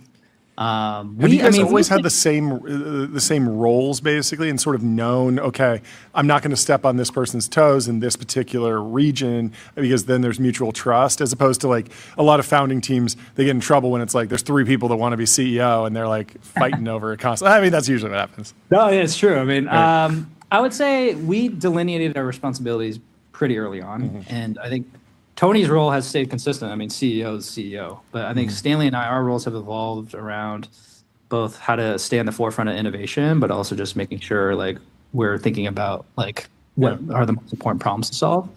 But no, I think we have a really good relationship. I think it's high trust. We're getting dinner tonight. We try to catch up every so often. But yeah, door dashing dinner tonight. No, we're gonna go out. I don't know where we're going out. But we have to pick a spot. But fun. No, boys' it's night. Yeah, it's a special relationship. I did not expect that, but yeah, it's right. No, it's cool. Last question. After the very silly Citrini piece, did you guys have you thought about doing a hackathon and getting your best engineers to be like, hey, just vibe code DoorDash, make the agent native DoorDash? Because I think it would actually be really interesting to just actually try to do it and see. You know, it's funny you bring that up because there's that Citrini report like blew up out of nowhere. Yeah. And I don't know. I mean, honestly, we didn't react too much to it. I mean, I tweeted something in response to it just in terms of my own thoughts there. But I would say, like, in general, like... 2 words, network effects. Yeah. I mean, I would say in general, like, we just try to focus on growing our business and focusing on customers. But I don't know. Like, we try to get people to vibe code a bunch of different use cases, but not try to vibe code DoorDash. Yeah. There's more to it. A Bits and Atoms company. Well, awesome. Great to meet you, Andy. Next time, bring all 3 of you. Yeah. We'd love to have maybe we'll do all 3 of us. Yeah, we'll do a round table. We have a round enough table. Chairs and mics. We'll do the whole history. Awesome. Congrats. Give our best to the Metis team. Congrats on the partnering up. It's very cool. We'll talk to you soon. Cheers. Have a good one. Yeah. Speaking of agentic commerce, let me tell you about Shopify. Shopify is the commerce platform that grows with your business and lets you sell in seconds, online, in-store, on mobile, on social, on marketplaces, and now with AI agents. And let me also tell you about voice mode. You want voice mode? Why not sign up for 11 Labs? Build intelligent, real-time conversational agents. Reimagine human technology interaction with 11 Labs. And without further ado, we will bring in Matt Jayson from Multiply. How you doing, Matt? What's going on? Hey, guys. Nice to see you. We're talking about my favorite topic. What are we talking about? Introduce yourself and the company.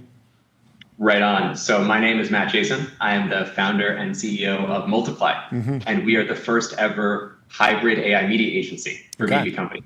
So we're making ads. You're speaking my language. Yeah, we run some ads. Okay. Do you guys like ads? We love ads. Do ads make you guys some money? Yes, the entire business is ads, and we refuse to have any revenue that isn't ad. And just to be clear, we would run ads even if we weren't being paid, and we have run ads that we didn't get paid for because we have a love of the game. Early on, we had this bit where we would just be talking, and then we'd be changing the subject, and John would go, "Before we talk about XYZ, I need to tell you about Gulfstream." And it would sound like a podcast ad, but I didn't say that we were sponsored by them. I just said I got to tell you about this company because it's really cool, and I got to run an ad. And we would put in the description like this show wouldn't be possible without.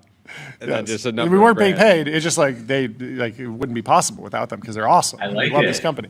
Anyway, break it down a little bit lower. Who are your customers? How are they actually using Multiply? What pieces of the funnel are you touching in the B2B advertising space? Definitely. All right. So first, just the big news of today is we came out of stealth today. We raised $9.5 million. Oh yes, thank you. Congratulations. At Source and Capital, Instacart co-founder Max Mullen, Josh Woodward, who leads Gemini at Google, and lots more great people. And the reason we're all huddled in this advertising space, this is an old world in advertising. Google has built massive business, LinkedIn and Twitter built massive advertising businesses. But ads feel the same way they did 5, 10, 15 years ago, despite the crazy rise in AI. And we work for B2B companies. We work for, so I came from Brex before this. We work for high growth B2B companies who have these crazy goals in their head. They have to go 5x their sales pipeline. And that's a lot of, honestly, your sponsors here too. And it's pretty impossible of a task today. You've got to go figure out across all your channels, how can you grow faster? And advertising is just stuck in the old world. So what we found a way to do is say, hey, the big problem in advertising is stuff goes stale right away. You launch a new ad, your audience is tuned out in 2-3 days, a week tops, and your message is stale. So what we've done, we've said, great, let's go combine AI agents with the best humans in the world at media buying. And we built this combination AI plus human media agency. And what we do together is we build self-learning ads. So really what that means is you put out initial campaigns. We're connected into your sales call recordings. So we see why your customers actually say to your sales team, hey, we love what you do. Here's why we want to buy from you versus competitor. Yep. We read your customer emails. We get the same thing. Yep. Every time there's a new quote or pain point, we ingest this, and we can actually go create tens or hundreds of new ads, dynamically learning based upon why people love just what you do. Yeah. So that's our world. We're already partnering with companies like Vanta, like Listen Labs, and Superhuman, powering their B2B motion. Thank you. And the growth is insane. And for a lot of these companies, they're hitting 300 to 500% or more growth on these ad channels just from changing from static old world ads to new world self-learning ads. Basically, there's all this like knowledge that has been trapped in sales, and you're basically just like bringing it over and helping. And it's different from just going to an off-the-shelf LLM provider and saying, like, come up with some taglines for my business, because you're ingesting proprietary data that happened on a phone call between the top salesperson and an interesting client that surfaced something interesting, and then you can actually pipeline that through to the creative. That makes sense? That's it. It's spot on. It's grabbing this proprietary data for your business. We see why people love like what you do, not why some generic company might like it. Like specific your product, what you have. And then we help you grow based on it, which we love. Like Renovation help companies get discovered. And a lot of that stuff it's just not available on the open web. Like that's probably true for consumer. People do post about the clothes that they purchase and the food that they eat, but a lot of people aren't actually sharing how a particular piece of B2B software is making their business more efficient just organically. So even if you have an LLM that can scrape the web and is very good at searching, it's not going to have access to that data. So that help me out really with a kind of thesis I've had for a while now, which is historically ads had very like limited targeting. You'd be, let's say running like a TV ad on a specific channel, like very limited targeting. You're creating creative that's going to be seen by tons and tons of people, and you can't really control who those people are. It's just like the most general ad. And then with social, you could create an ad that was like effectively for 100,000 people, and you run it and it gets stale quickly and you have to create more creative. And it feels like we're on a trajectory towards at some point, and people that hate commerce and ads and the economic engine of the internet won't like this, but it feels like we'll get to a point where like every ad is basically created in real time for a specific individual. Do you see that? Do you see us kind of headed in that direction? And part of that is just like the right message at the right time for the right, like one specific person. And there's obviously kind of like layers to that stack. Maybe you need a multiply that's also working with like a Meta platforms, et cetera, but headed towards like targeting that's so extreme, it's like one ad for one person. Or potentially a Vibe.co, where D2C brands, B2B startups, AI companies advertise on streaming TV, pick channels, target audiences, measure sales, just like on Meta. You could deploy for your customers. You could potentially be a big partner to Vibe.co, our partner. Yeah. So I love that vision. We're seeing companies are demanding the same thing. We're running these personalized ads where we see, hey, a similar set of customers decided to buy food for this reason. Hey, actually, let me step back. When we're seeing financial services companies with a certain sector buy from a certain reason, we're already running different ads to them than manufacturing customers with certain revenue ranges. So we're actually ingesting CRM data where we can do a version of what you're talking about and saying, hey, don't advertise to these folks. And for these folks, give them this specific messaging based on why they buy from you. So we're going there. We're having companies ask us all the time for more personalized. So we're building more for one-to-one as well. I think the question and the thing that I think is so interesting about the space, even if you can go do one-to-one advertising for everyone, how do you know it's the right message when it's predictive? And really one of the things that we focus on is not saying that we know the right answer. A lot of traditional media agencies have like a playbook. They'll say, hey, we know the best way to break through. And we fundamentally disagree with that. We think the best approach is always on obsessive testing. So when we talk to growth marketers, like the way we frame a lot of our AI, we frame it as we built the world's most insatiable AI agent. And just like a good growth marketer, there's no such thing as enough pipeline. And the reason I say that here is we're running hundreds of experiments every week for a lot of companies. It's thousands over time. And when you see all of that, you're actually learning by doing. You can't just say one-to-one, here's the right message. It might be one-to-one. Let's try 10, 20, 30 things until we crack this is what really is speaking the language of that person or that customer that speaks to them. And you want to speak their language, even though it's your value you're bringing to life. Mm-hmm. All right, here's a challenge. Sell me a pen in the next 24 hours. Sell me it would be the B2B equivalent. Like I want an ad for a co-packer that can make me custom pens by the billions if I want them. TBPN branded pens. This could be our next merch drop. Thank you so much. Great to meet you, Matt. Congrats on the round. Congratulations on the raise. Very exciting company. We'll talk to you soon, Matt. Let me tell you about Sentry. Sentry shows developers what's broken and helps them fix it fast. That's why 150,000 organizations use it to keep their apps working. And let me also tell you about Cognition. They're the makers of Devin, the AI software engineer. Crush your backlog with your personal AI engineering team. And we have Cameron here in the studio. Are you a doctor? Should I be calling you doctor? You don't need to call me doctor, but I am a licensed clinical psychologist. Wow.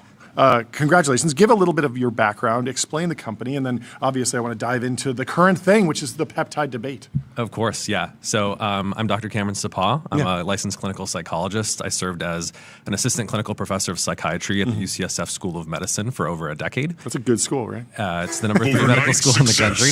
And since 2012, I've become a serial healthcare entrepreneur. Okay. So I was on the founding team of Amada Health, which is a unicorn that went public last year that creates online weight loss programs. It's helped 1 million people lose 10 million pounds and cut their risk of diabetes and heart disease in half.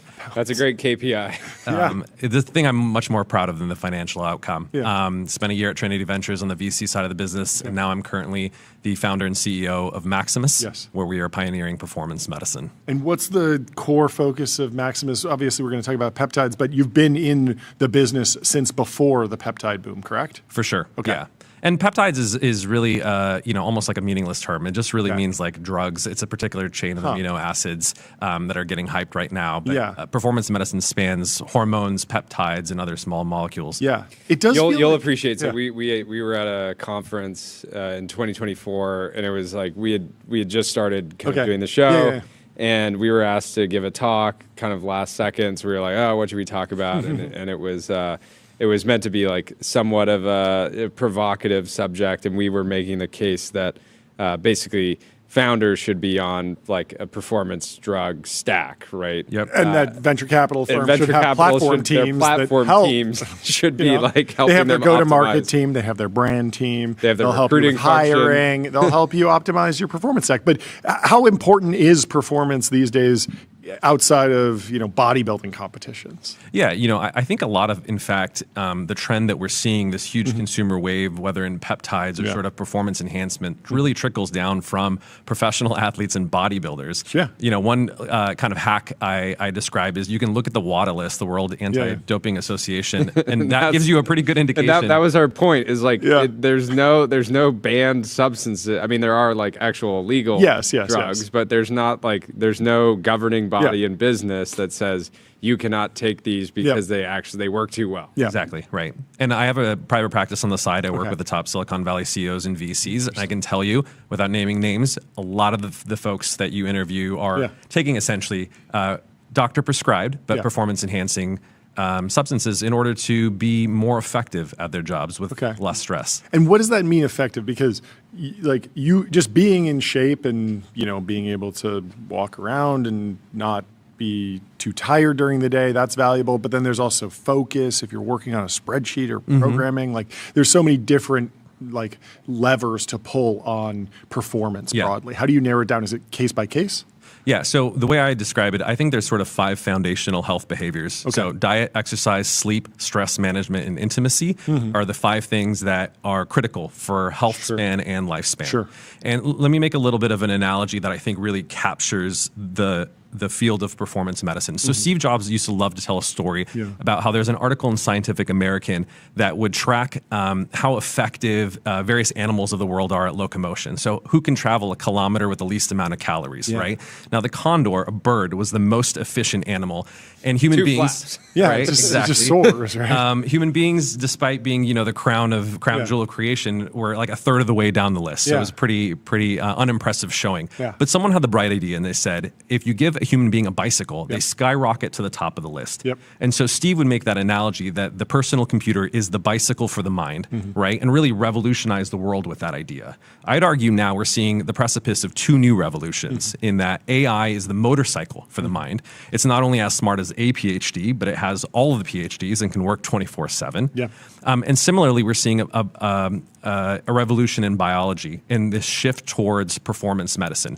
So if you take the 5 foundational health behaviors that I described and you want to enhance your ability to do these things because they're critical to your health, you probably have a supplement stack like you're saying, right? So let's just walk down those 5 things. So if you're trying to enhance your exercise, and the main goal of exercise is to build muscle mass, you're probably going to take the most studied ergogenic supplement, which is creatine, right? Now creatine, if you just sit on your couch all day, is not going to do much for you except make you bloated. But if you combine it with strength training, it will increase slightly the amount of your lean mass.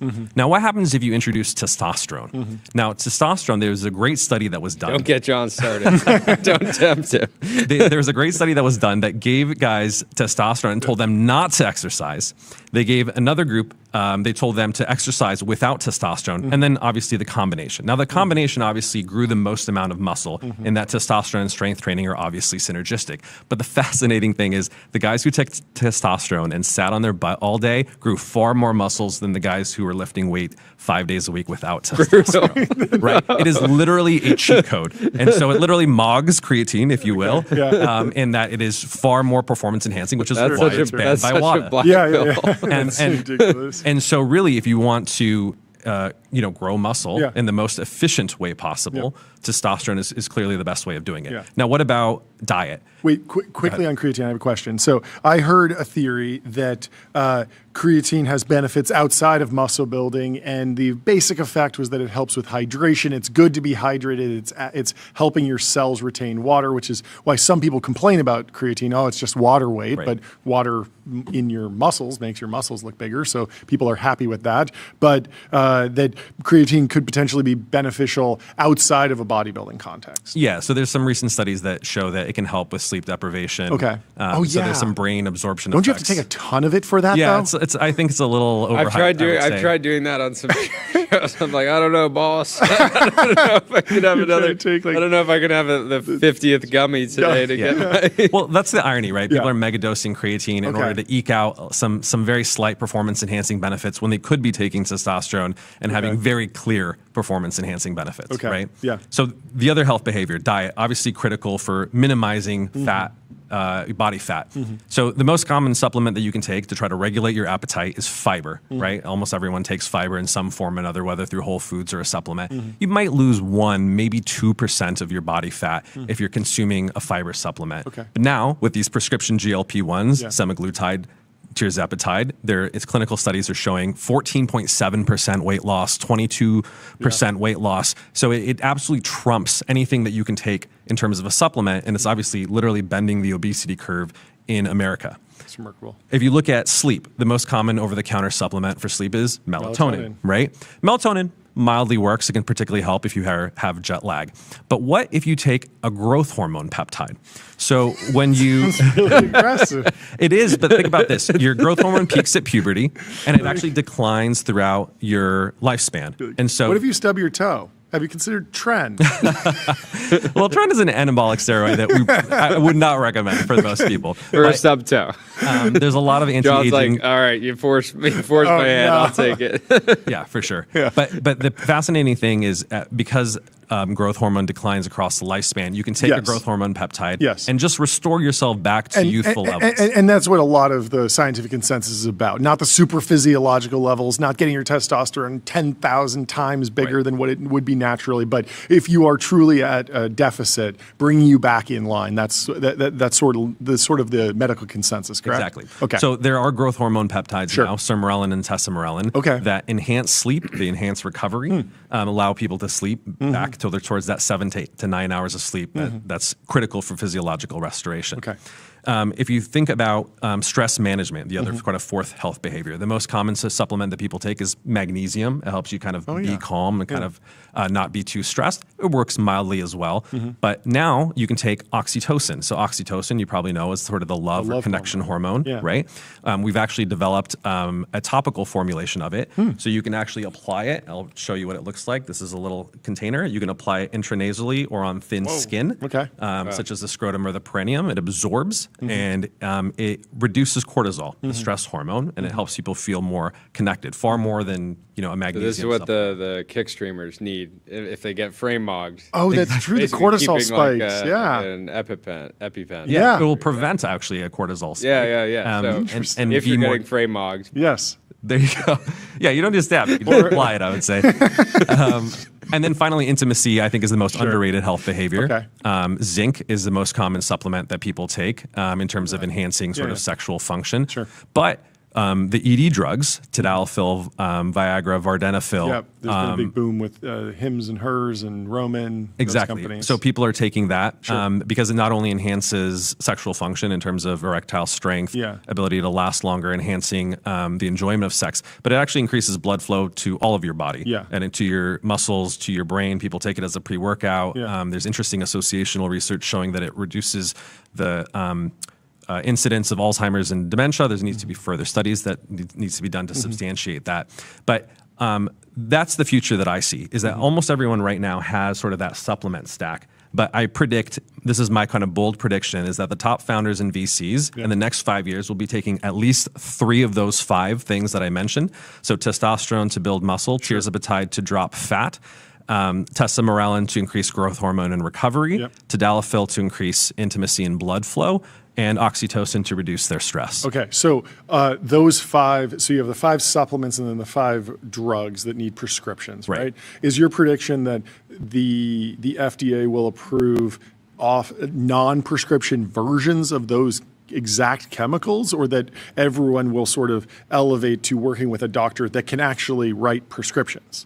Yeah, it's a great question. All of these prescription drugs that I mentioned are already FDA approved. Yes. But a physician has the right to prescribe any of these off-label, right? So tadalafil is a great example. It's FDA approved for erectile dysfunction. But we actually prescribe it as a blood flow enhancer. So some people literally take it as a prescription pre-workout for non-sexual reasons, or they are taking it as an anti-aging sort of drug.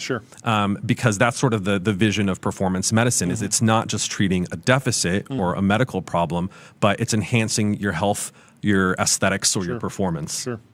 And so, like between those two, you would expect like many more doctors' visits, many more consultations with medical professionals to get access to that tier of prescription-only medicines. Yeah, well, and I feel like that fits into this, like, put differently, you're positioning this as like much more proactive approach to medicine, not just trying to survive when something bad happens or you're experiencing some sort of disease, but like proactively trying to take yourself from the baseline to the best you can possibly use. Yeah, you absolutely nailed it. The problem is right now in America, we don't have a healthcare system. We have a sick care system, right? And it's run by an oligopoly of insurance companies that are not in the business of providing healthcare. They're in the business of denying healthcare. Very sadly and tragically, when the UHG CEO is killed. There's some issues where like various health tech companies will, be talking to VCs and they'll say like, oh, like we're going to be able to get access to insurance dollars,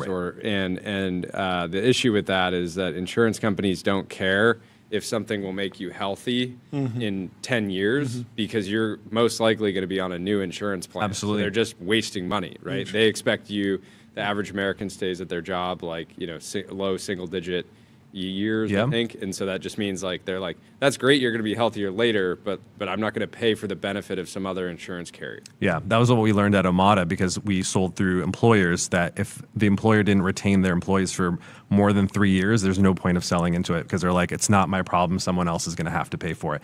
So the antidote to that is performance medicine, in that it bypasses the insurance system altogether. And within, basically, we're a cash pay private practice that operates in all 50 states. And our belief is that the only person that should be making a decision is you and your doctor, and that every drug, of course, has risks, but it's up to you and your doctor to decide whether the cost benefit is worth it for you in making that decision, not the insurance companies who are really in the business of minimizing the amount of care. I'll give you a really great example of this. If anyone measures their testosterone levels, unless you're below the 2.5 percentile, the insurance company will deem you're not sick enough, essentially, to be warranted to reimburse treatment. Be in the bottom 2.5%. 2.5 percentile. So the question is naturally, what happens to the other 97.5% of Americans? Obviously, the lower half of that would probably feel better in terms of their energy, their motivation, their drive, their sexual function, their ability to build muscle mass. But even folks who are, let's say, low normal would probably benefit from a higher level of testosterone in terms of the performance enhancement that we're talking about. Right? Insurance will never pay for that. And so there's been a proliferation of the rise of sort of private practices like Maximus in order to really meet the needs, because I think there's this huge consumer trend, which includes peptides and hormones, of people who want to enhance their health, enhance their performance, and enhance the quality of their life.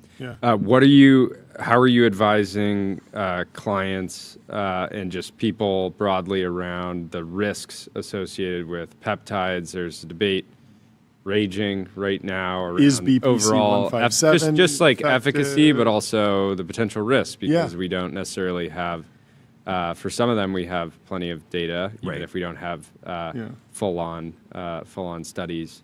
But how are you kind of guiding people? Yeah, really the question is which peptides and which drugs, because we can't sort of just some are fully approved. Yeah, exactly. So the GLPs are really, these are peptides as well. Oxytocin that I mentioned, those are also peptides. They've literally been FDA approved, some of them for decades. Have a very substantial body of literature on them, and so comparing that to, let's say, a BPC, which is not FDA approved, is a very different ballgame. So responsible clinics, I would say, like ours, are only prescribing FDA approved drugs that have a very substantial body of human literature, in addition to a lot of clinical experience, right? So some of the, we're actually the largest prescriber, for instance, in clomiphene in the United States. We publish studies with N's in the thousands on the safety and efficacy of these things. And so with the body of literature, then I think you can evaluate each drug on their own merits and decide, okay, is this something that's worth prescribing as a clinic?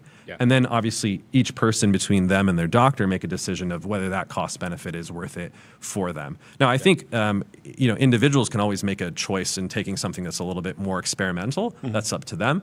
But really, I really recommend that people are getting it through a doctor, and it's fulfilled by an FDA-inspected compounding pharmacy that's regulated. What kind of have you heard any horror stories around these kind of like offshore compounders? Just people getting those aren't compounders. Those are just there's a lot of people who are just literally buying black market illegal drugs directly from manufacturers or from resellers in the United States.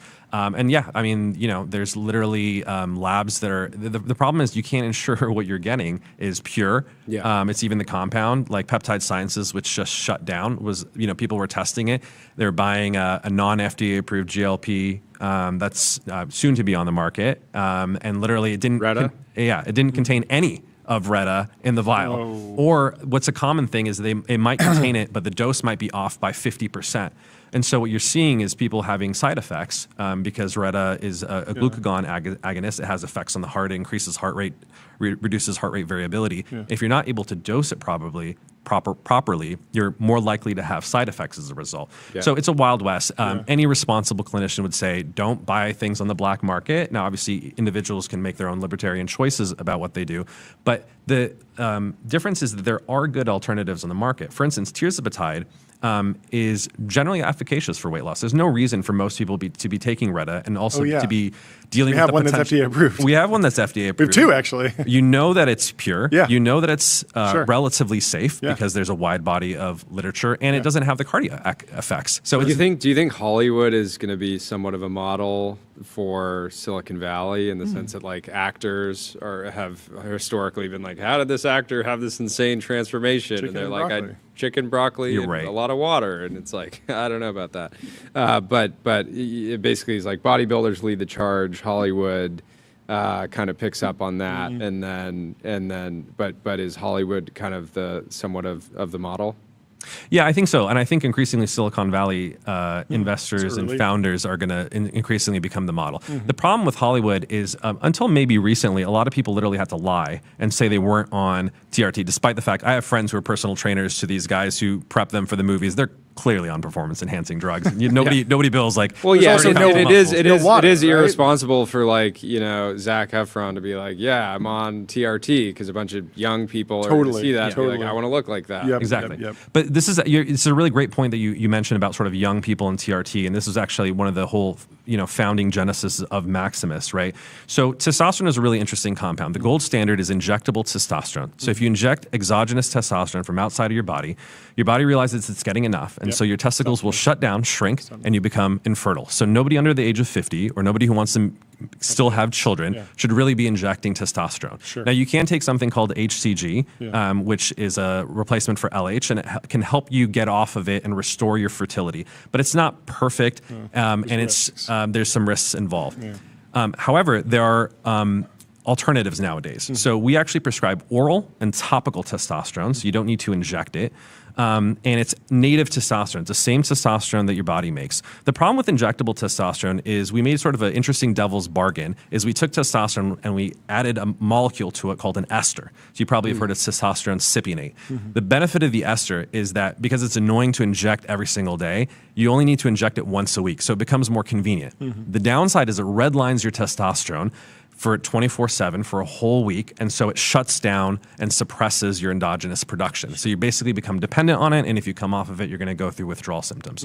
The benefit of oral testosterone is that it peaks within 2 to 4 hours, lasts about 6 to 8, and topical testosterone peaks at about 2.5 hours, lasts about 12 to 6. And so they're shorter half-life, shorter duration, and they're less suppressive. The interesting thing that we found in our research is that if you take oral testosterone, it's actually not very suppressive for most people. And if you combine it with enclomiphene, which is a selective estrogen receptor modulator, it basically blocks estrogen in a particular part of the brain, the hypothalamus and the pituitary. It prevents that suppression from happening. And so you can kind of have your cake and eat it too for the first time, in that somewhat of like a free lunch. A little. There's no such thing as completely a biological free lunch, but you can maintain your natural testosterone production and then supplement it with oral testosterone and enclomiphene. And then the really revolutionary thing that we found is topical testosterone, which has been used for over half a century. You apply it to your scrotum, it can increase your testosterone by several fold. It's normally suppressive, but when you add enclomiphene to it, you can maintain your natural testosterone production and enhance it to high normal levels. In fact, we have 2 patents on the combination of oral and topical testosterone plus enclomiphene. And so actually men as young as 18 can take these without suppressing their fertility markers. So it's really a revolution, and it allows us to really fulfill the vision of performance medicine because there are safer alternatives. The injectable testosterone is still great for the guys who are over 50 and they don't mind being on it for the rest of their lives. But they're now essentially safer alternatives for younger guys or guys who want to maintain their fertility. And we're actively doing this research, publishing it, patenting these protocols, and disseminating them so we can democratize performance medicine. How do you think about the personalization of medicine? We talked to Paul Quinningham on Monday. He was the fellow who used AI to process some DNA data around his dog who was suffering from cancer. And was able to work with a lab to synthesize a custom mRNA vaccine that was targeting the specific cancer that his dog had, sort of looking at the delta between the healthy dog's DNA and the cancerous DNA in the same animal, and then was able to create sort of a one-of-one medicine for that dog. I could imagine that coming to, well, there's these peptides. They work broadly on populations, but in the future, is there a world where you're getting a terzepatide that's designed specifically for you? And would there actually be a benefit of that, or is that where we're going? Absolutely, it's already here. In fact, with terzepatide, we have microdoses. So this is like... So that's modulating the amount of product, but not the actual molecular construction at all. It's in this particular case, it's not. But the benefit of doing a microdose, for instance, it's for people who are not overweight, of course, right? So BMI under 25. Why would you? They may not even want to lose weight, but they might want to take it to reduce their inflammaging is sort of the term that's used. Okay. It reduces, impulsivity. It can just help reduce some of the food noise. And maybe there's some folks who are not necessarily overweight, but they want to maintain a six-pack without having to constantly fight this willpower battle for the rest of their life. That's obviously a little bit more aesthetic and performance enhancing, but that custom dose, people can kind of find the right dose that fits for them. So yes, there's going to be both personalized medicines in terms of the type of medicine, but also I think the dosing is really critical because it allows flexibility. So enclomiphene is a really good example. When enclomiphene first was introduced to the market, literally the only dosage that was available, 25 milligrams. And it's like That's what they studied. You get 25 milligrams of Viagra no matter who you are, right? We offer 8 different dosages, all the way from 3.125 milligrams to 25 milligrams. And the way we titrate it is actually through lab testing. So we have an at-home blood test. You don't have to go to a Quest. You can just stick it on your shoulder. You press a button, and you can take out about half a pinky full of blood. And we can not measure 100 markers like at Quest, but we can measure about a dozen of them, and including so you mail testosterone. That back, you take it to a lab. Exactly. Mails next day air to a lab. So you can take your baseline levels. You know where you stand. And then we can put you on, let's say, topical testosterone plus enclomiphene. You'll probably notice your total testosterone goes over 1,000, your free testosterone goes over 200. And then we can titrate you to just the right amount by retesting you after 30 days. And usually after 1 or 2 iterations, we can get you to make sure that your lab numbers are ideal, but also that you're feeling and functioning your best. So this is really the promise of personalized medicine that you're talking about that will be personalized to every single person. How much do you care about wearable data when working with clients? I would say in my private practice, I look a little bit more at that. At Maximus, I honestly think most wearables are a little bit overhyped. I noticed. I don't think you're wearing one. You have a nice watch. Thank you, and it has no battery or technology. My anti-tech watch. The interesting thing as a psychologist, I think it actually causes anxiety in a lot of people. Right, a lot of these sleep wearables, because they look at it and you're like, oh, my Whoop score is not 100 now. I'm going to be sleep deprived. I have to take Tren. Exactly. Right. John, his entire life is just signaling take Tren. I got a 98 on 8 sleep, and I immediately Googled D-ball plus Anavar plus Tren plus massive needle this big. There you go. That's what I want. Your sleep score is going to go to about 20. I know. No, do not do any of this. But yeah, I mean, look, it can be helpful. We use tracking really when we want to see if an intervention is making a difference. So a lot of our clients actually, when they're using oxytocin, because we've published a study showing that it enhances sleep quality, extends sleep by about 25 minutes, sleep duration on average, they'll look at their aura or their Whoop scores, and then they'll notice improvements in, let's say, REM or deep sleep. And this is kind of, I think, beyond sort of randomized control trials, the top of the evidence-based hierarchy is running really a randomized control trial of 1. And so you can look at your own data, and then if you see, if you do sort of an ABA test where you don't do the intervention, you add oxytocin, and then you come off of it, and during that period of time, that B portion, when you were taking the intervention, you're clearly sleeping better, your sleep duration's better, your deep sleep and REM are better. It gives you a pretty positive personal indication that this treatment is working for you. You didn't mention across any of those 5 categories, like the ADHD meds that I feel like have been popular in Silicon Valley for decades across Ritalin, Adderall, Vyvanse, and Modafinil. Right. And there's a few others that people take occasionally. Some of them are prescribed. What is your overall thesis on that? That one it's always felt like a Faustian bargain, but what's your take? Exactly. And I think it is. And I'm especially as a former psychiatry professor, I'm incredibly conservative about things that are psychoactive and specifically work on the neurotransmitters. Sure, right? It doesn't come from a biomarker. It's not like I get a blood test and it says, you're low in... No, there's no great blood marker for dopamine, for instance. Right? Sure, okay. And the diagnosis of ADHD is problematic. Most people aren't doing a full neuropsychological examination to get a true diagnosis. It's a little over-diagnosed these days. One of the questions in the survey was did you lose things as a kid? And I was like, who has never lost anything as a child? Everyone loses their sweatshirt when they go to school in the morning, and then it gets hot. You take the sweatshirt off, you lose it. This is not I never did. You never did? Okay, well then. Fair enough. Felt different. Yeah, and there's a lot of folks who may have. There's kind of a notion that people outgrow ADHD in adulthood. Really, what may be happening is they're learning to behaviorally compensate through routines and patterns. But anyway, obviously, if you have true clinically diagnosed, properly diagnosed ADHD. prescription stimulants can be like Ritalin, Adderall.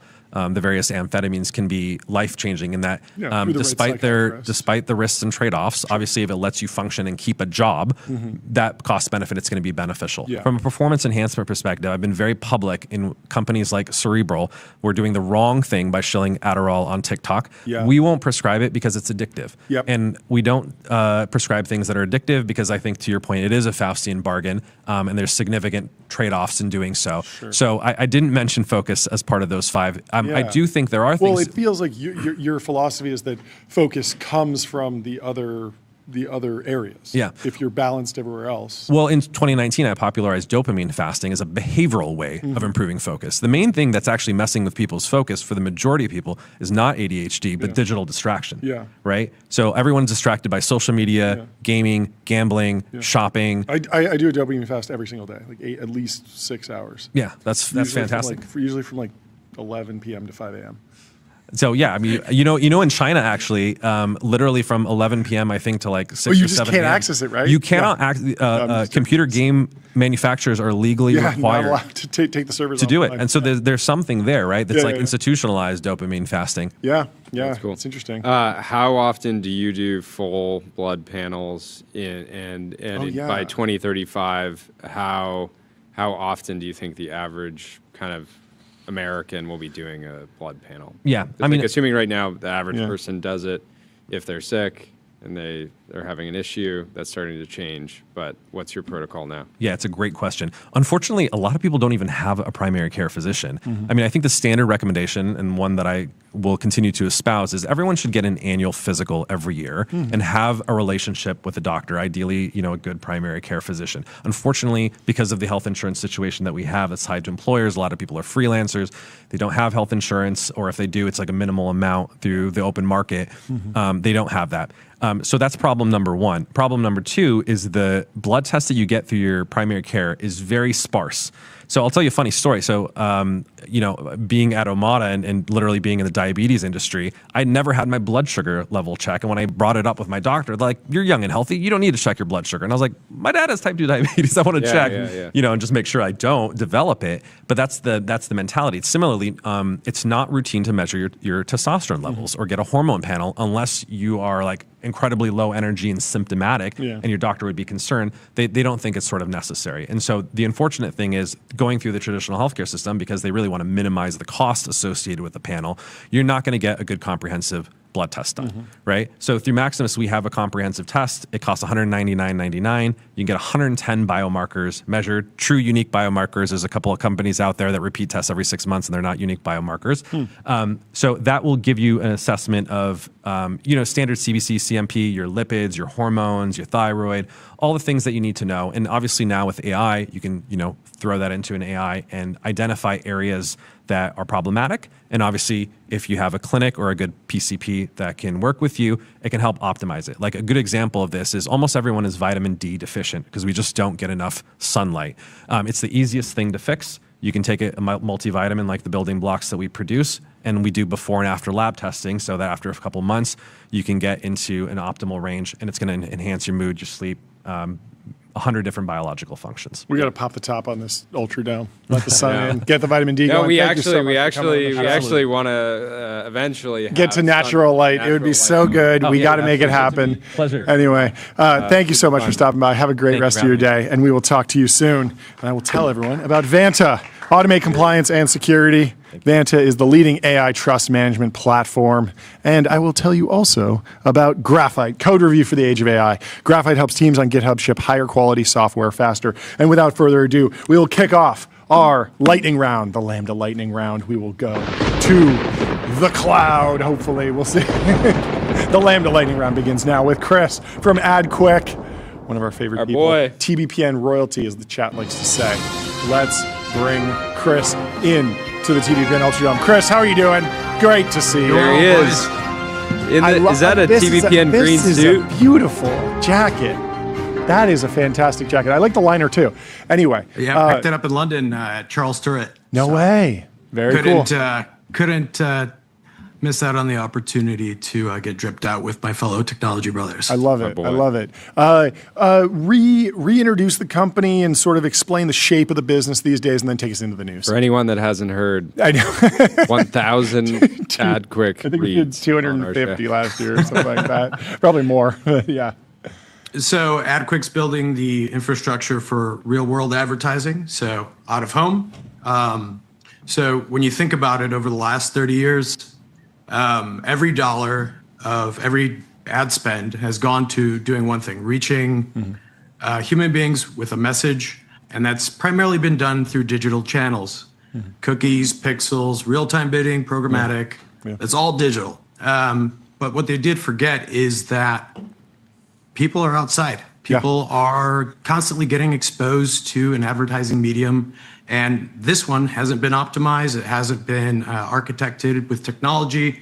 And so, the big players like Google, Amazon, the Trade Desk, none of them have cracked the nut that is out-of-home advertising.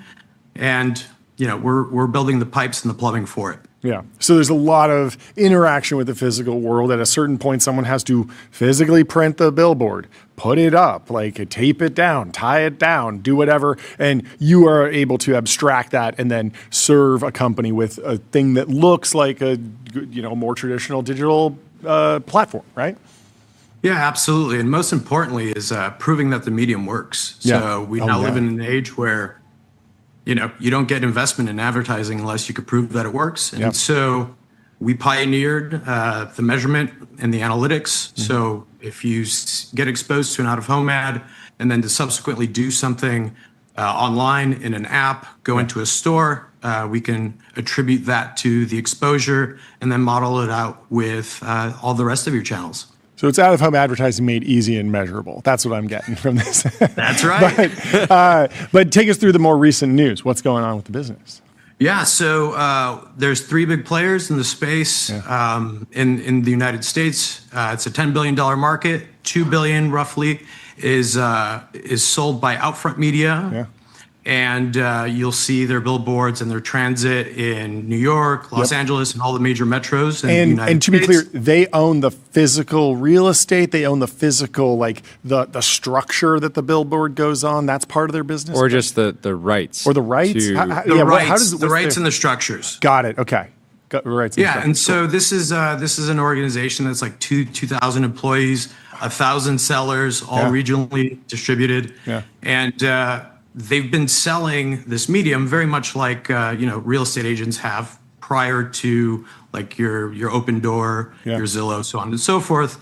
And for the first time ever, they're going to have world-class technology to support their sales efforts across these 1,000 sellers. And then they'll be also using our audiences to find the best fit for their inventory against an audience, and then also measure the success for their clients.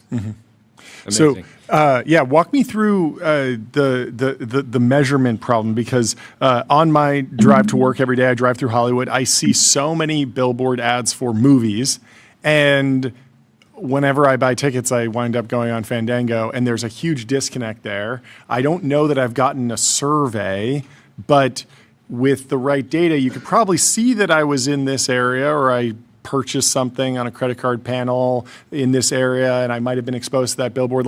I could imagine how you could piece that together, that I went to this particular movie because I saw this billboard. I've been seeing billboards for the Project Hail Mary, and we are actually going, and the billboards should get some of that attribution. But other than hearing me say it right now, I don't know how you would puzzle that together. So what is the process these days? Sure. So your weather app doesn't make money by telling you it's going to rain. Okay. We buy up all the highest quality mobile traffic data. Sure. We pipe 7 billion pings into our platform every single day. So we know where you are, what time you're at, what direction you're heading at, what speed you're heading at, and all these things. And then we use that to basically identify when the mobile device is inside of a geofence, that we have geofenced all of the inventory in the platform. Got it. And then we count that as an exposure. Sure. We then map the exposure to a pixel on the website and an SDK and an app. Sure. Or we also, in the case of brick and mortar, will actually geofence the store location. Yeah. And so we can kind of connect the dots that way. Yeah, that makes a ton of sense. Breakdown kind of trends in the SF out-of-home market. Like how is kind of all the AI funding boom? Yeah, does a billboard up in SF cost like 10 times as much as anywhere else? Like what's the ratio at least? Yeah, I mean, it's after, we had that 2023, we had the software recession. 2024, we started to see things pick back up. And in the last 12 months, it's gone gangbusters for the AI companies. To answer your question, yeah, the prices are some of the most expensive in the market, and but some of our customers are some of the leading AI companies, Finn being one of them. Yeah, 11 Labs we've done campaigns for, and so yeah, you're starting to see AI companies use this channel to kind of break through the clutter of digital. What's the most underrated out-of-home form factor in your view? If you're B2B, I really like account-based marketing or account-based. So basically you take all of your HQs for your target accounts, you put them in the map, and then you buy up all the inventory surrounding That's those. like bus stops, basically like just flood the zone in a like 2-block radius kind of thing. Yeah, exactly. And I don't know if you recall, but I'd say maybe 5 or 6 years ago, the founders of Brex took over all of San Francisco, most of San Francisco being their target market. And I think they spent $500,000 and, customer acquisition. Yeah, I think people haven't fully processed that there seems to be increasing returns as you spend more on out of home, which is that if you spend 50 grand on a campaign somewhere around LA, you're going to have, some effect. But if you spend, dramatically more than that, like an order of magnitude, it seems like you really break through in a different way. It's funny, Sam Blond, who did that original campaign, he's back with his a new company and taking the same approach, heavy out of home spend. So some of our teammates in San Francisco were saying that Monaco's up and down the 101. Yeah. And I think they bought 60 or 70 billboards. So they're making their presence felt. Yeah, he told me about that before we had him on the show. And I was like, that is such a bold way to introduce your company. But it really does break through. I've seen photos of it. And if you're there, you'll see. What about on the supply side? How heavy are the restrictions on bringing on new out-of-home supply? I'm assuming obviously it's you're thinking for your house, city by city. Yeah, I mean, I'd love to put a massive billboard on my house, but no, I just think in general. Hey, honey, I sold the front yard. I sold the roof. Hey, our mortgage is going to be half the price now. That's amazing. So in terms of limitations, in 1965, the Highway Beautification Act was passed. So that kind of restricts to how many required every highway to have beautiful billboards. Okay. Yeah. So basically, there's only a certain subset that you could put near highways, but you're starting to see all these other formats kind of come about. Sure. There's folks putting ads on trucks. Yeah. There's folks wrapping Ubers. They're putting ads inside of Ubers. They're pulling planes in the sky, which is kind of old school, but skywriting. And then drone shows are the new big thing, and expect to see a lot more of those in the future. I know. I'm surprised that it hasn't been utilized. Yeah. The only other thing is, can you put a blimp on AdQuick? I've given this advice to enough companies now, and they haven't done it. I feel like, but just flying a blimp, like a Goodyear blimp over SF. Goodyear's just cornered the market. I think that they wouldn't. I don't think Goodyear would sell their blimp for $1 billion. I think it's just their greatest capital asset they have, because you could monetize that thing so well flying around San Francisco. We do have 2,000 media owners on the platform, and I'm pretty sure that might fit the bill. That'd be amazing. Love it. Amazing. Congratulations on the partnership, and thank you again for being You Day had to one. have been the second advertiser right after Ramp. I think so. To back us, and we'll never forget your support. We appreciate you, Chris. Thanks Congrats so much. to the whole team. All right. We'll talk to you soon. Great to see you. Goodbye. Let me tell you about Railway. Railway is the all-in-one intelligent cloud provider. Use your favorite agent to deploy web apps, servers, databases, and more, while Railway automatically takes care of scaling, monitoring, and security. And let me also tell you about Labelbox, RL environments, voice, robotics, evals, and expert human data. Labelbox is the data factory behind the world's leading AI teams. I'm expecting our next guest to be duct taped to his chair. Oh, is he? Is he? He was duct taped. Oh, he's free. He got free. I'm alive. Okay. Introduce yourself, introduce the company, and then explain the duct tape stunt. I love it. Co-founder, CEO of Hanover Park. Think about us as financial infrastructure to power investment firms, private equity, venture funds. The most unsexy industry in the planet, we're now making sexy. And so, Thank you for your service.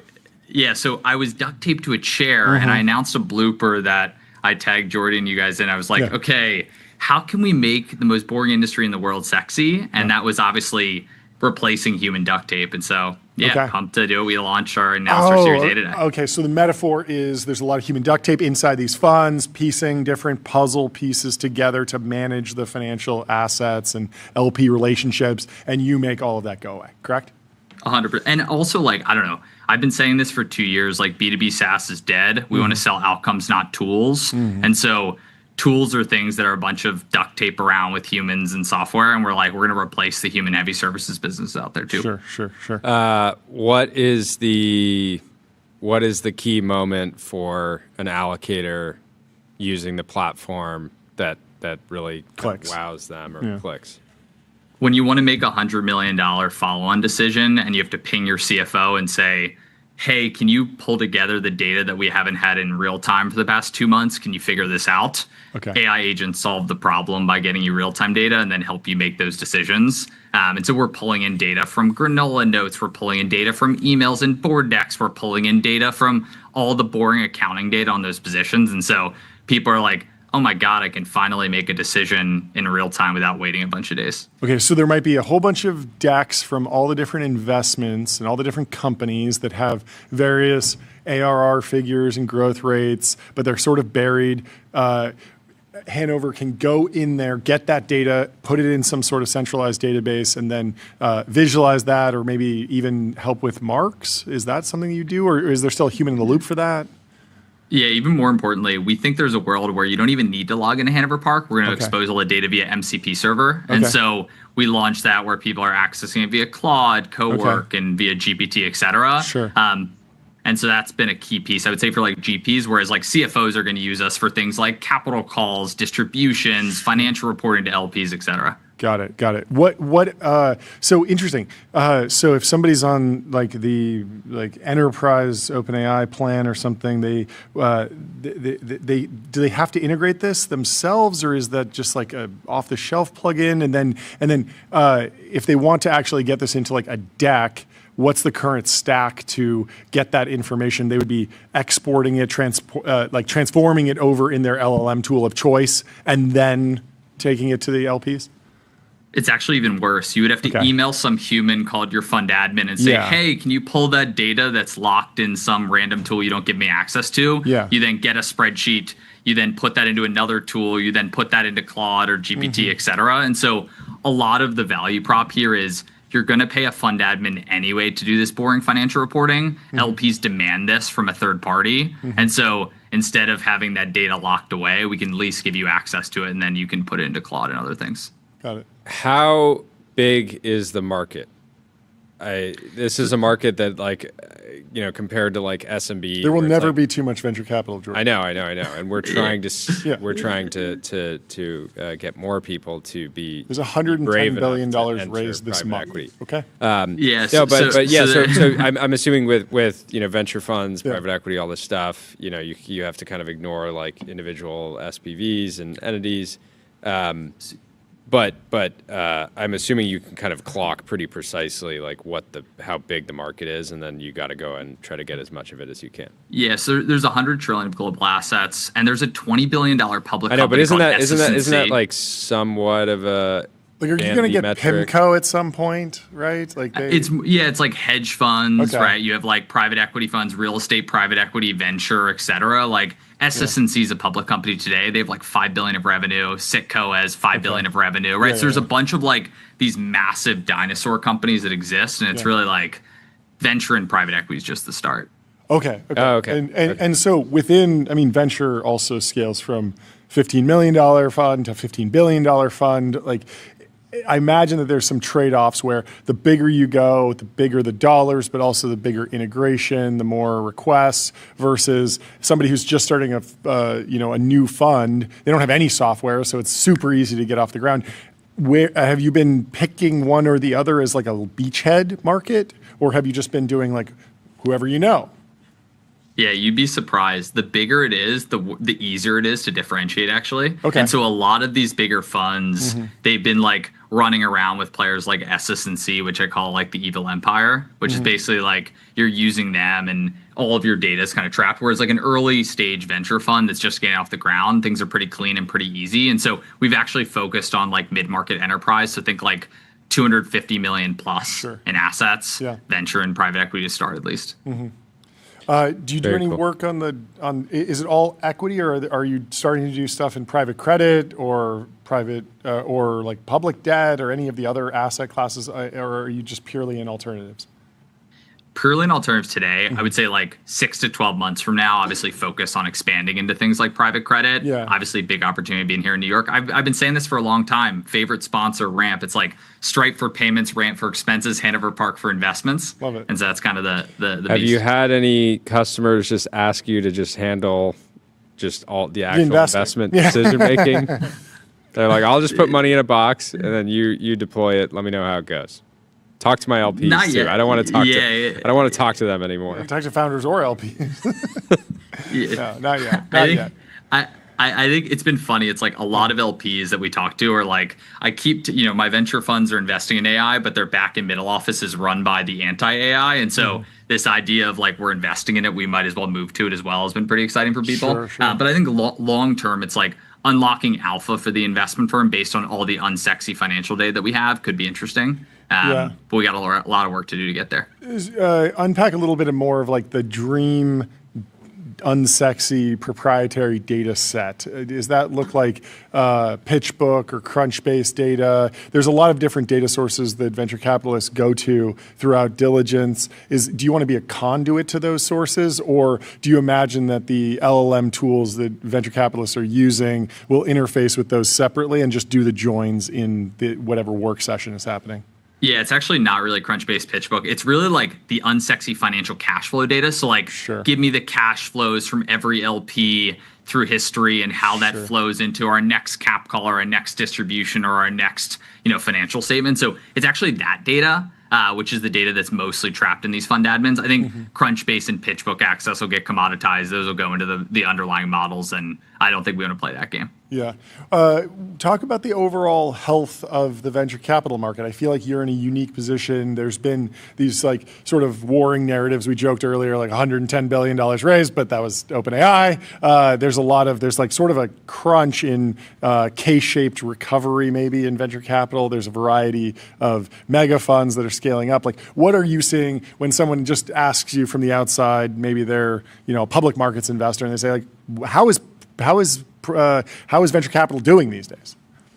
We're actually seeing a lot of haves and have-nots. It's a very stark bifurcation because when you start a fund, you basically sign a lawyer and a fund admin. And so we see from inception of how your raise is going. And so literally there's people that are raising in 3, 6, 9, 10 weeks for a first fund, which is crazy fast versus 6 to 12 months. Yeah. And then there are people who are never raising. And so I think it's the people that are spinning out of a lot of the major funds that are targeting, call it $100 to $200 million fund ones, are having an easier time from some of the emerging managers that are focused on like $25 million fund ones. And so it's a pretty big bifurcation there. How are you processing this new holding company roll-up firm? It looks like a private equity firm, but it also sort of looks like a startup. We've had a couple of these founders on where those probably aren't clients because they just get a bunch of money. Yeah, would they be, or could they be in the future? How do you think about that? it's actually funny. We've had a lot of these folks reach out because fund admin and like accounting services more broadly, right? Think about us as a subset of that because we're doing financial accounting reporting for investment firms. That is a ripe industry for roll up. And so people have been like, oh my God, should this be a fund admin roll up as an idea in terms of vertical buyout? What we've realized is like, if you just toss agents, the word agents on top of any accounting data, it doesn't really do anything. Having like the core ERP for the fund and the system of record that we had to build from day zero is actually like way more important than just saying like AI solves all our problems, which I don't think does quite yet. Yeah. Have you had to do any like fine tuning on your own data or your system, or are the agents sort of able to, find their way around your system pretty quickly? Like, did you need to build your own MCP servers or your own CLIs for these things? We were just talking about this with DoorDash. There's like demand for a DoorDash CLI now. And it's funny, but it makes a lot of sense in the context of agentic engineering. Yeah, we've actually to build our own little AI fund accountant, I call it, which is doing simple things like AI cash reconciliation. When you get an email from someone to make a decision, how does a human do that? It's actually client specific. Different clients have different preferences. And so almost how do you build that like AI fund accountant? So we're using a bunch of the models off the shelf to do that as well. And then we're doing some fine tuning on top. Yeah. Does that look like an .md file, like a skill, or is this more of like a full harness that's actually like a whole bunch of code that you've written? Like, how do you see that system growing as you develop more core capabilities? Yeah, I think so there's a bunch of different ways that we sliced it, but like for something like migration, which is how do I get the most complex financial data in the entire world from one system to another? That's a lot about building harnesses and building skills in and around the core underlying model providers to say, this is the weird, messy financial data from pick your massive investment firm. Here's how we need to think about this. And then for things like doc processing a little bit differently. So depends on the workflow. Yeah. Tell me a little bit about the progress of the company. Like, where are you based? How big is the firm? How are you growing? Where do you see this going over the next couple of years? Yep.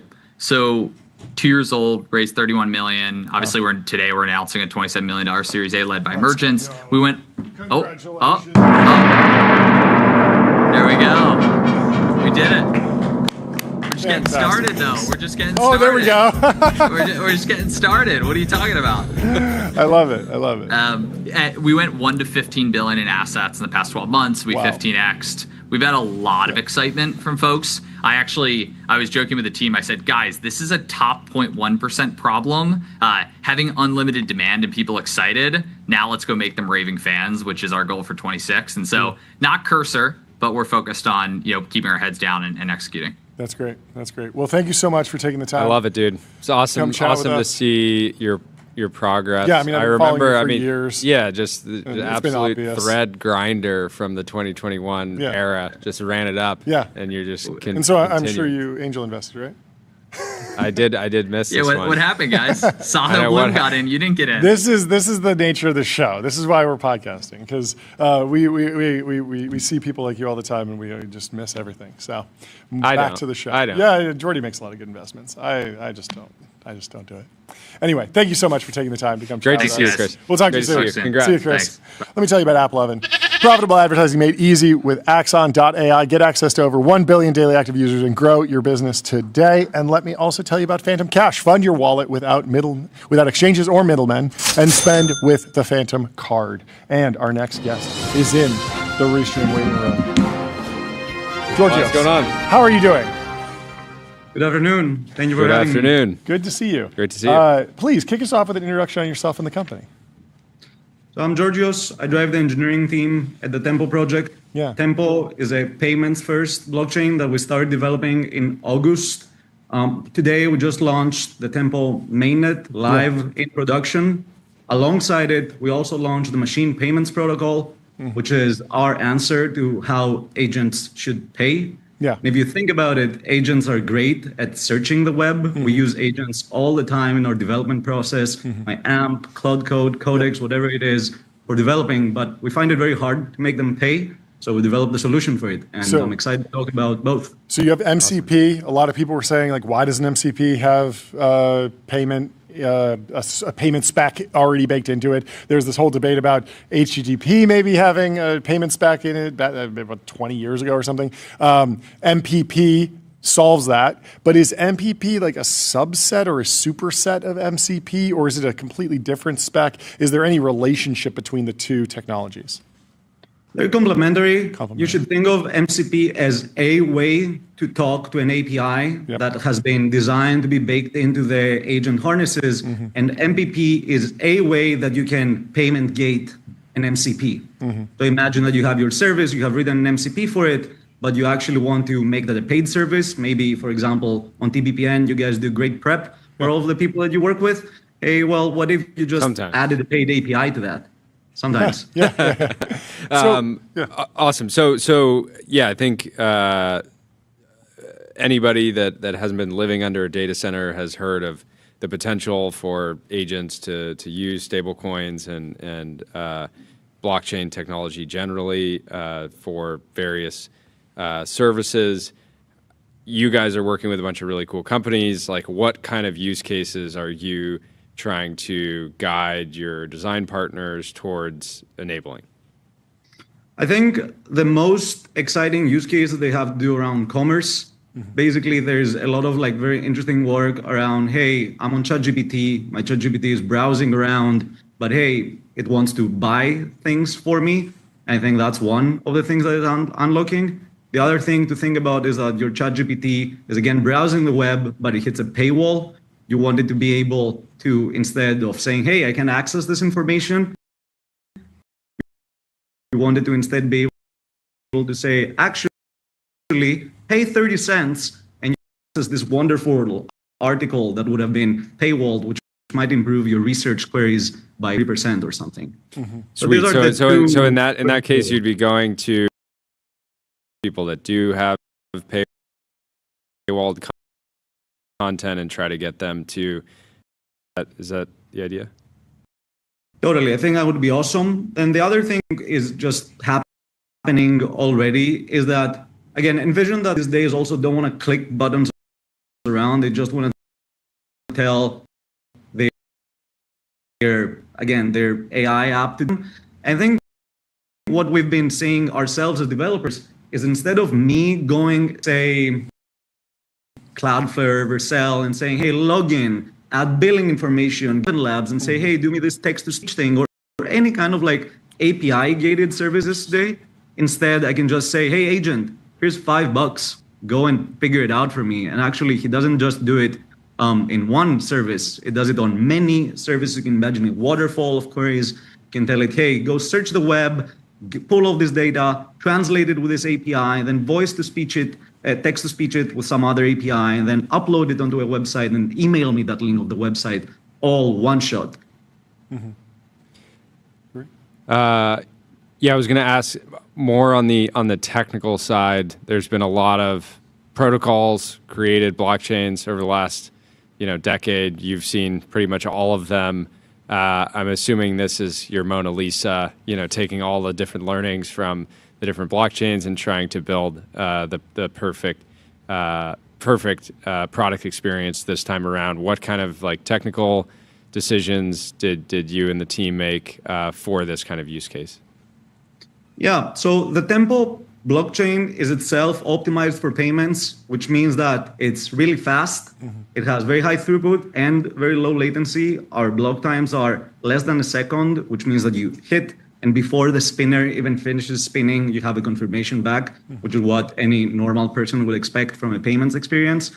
But in addition to these, the innovation that we've done on the MPP side is a feature called Sessions, where normally you would need to, let's say you're talking to, let's say again, the OpenAI API. And if you were to do payments, if you were to pay for every query that you're doing, you will need to wait for the blockchain to like confirm your transaction. You will need to pay a fee anytime you do your transaction.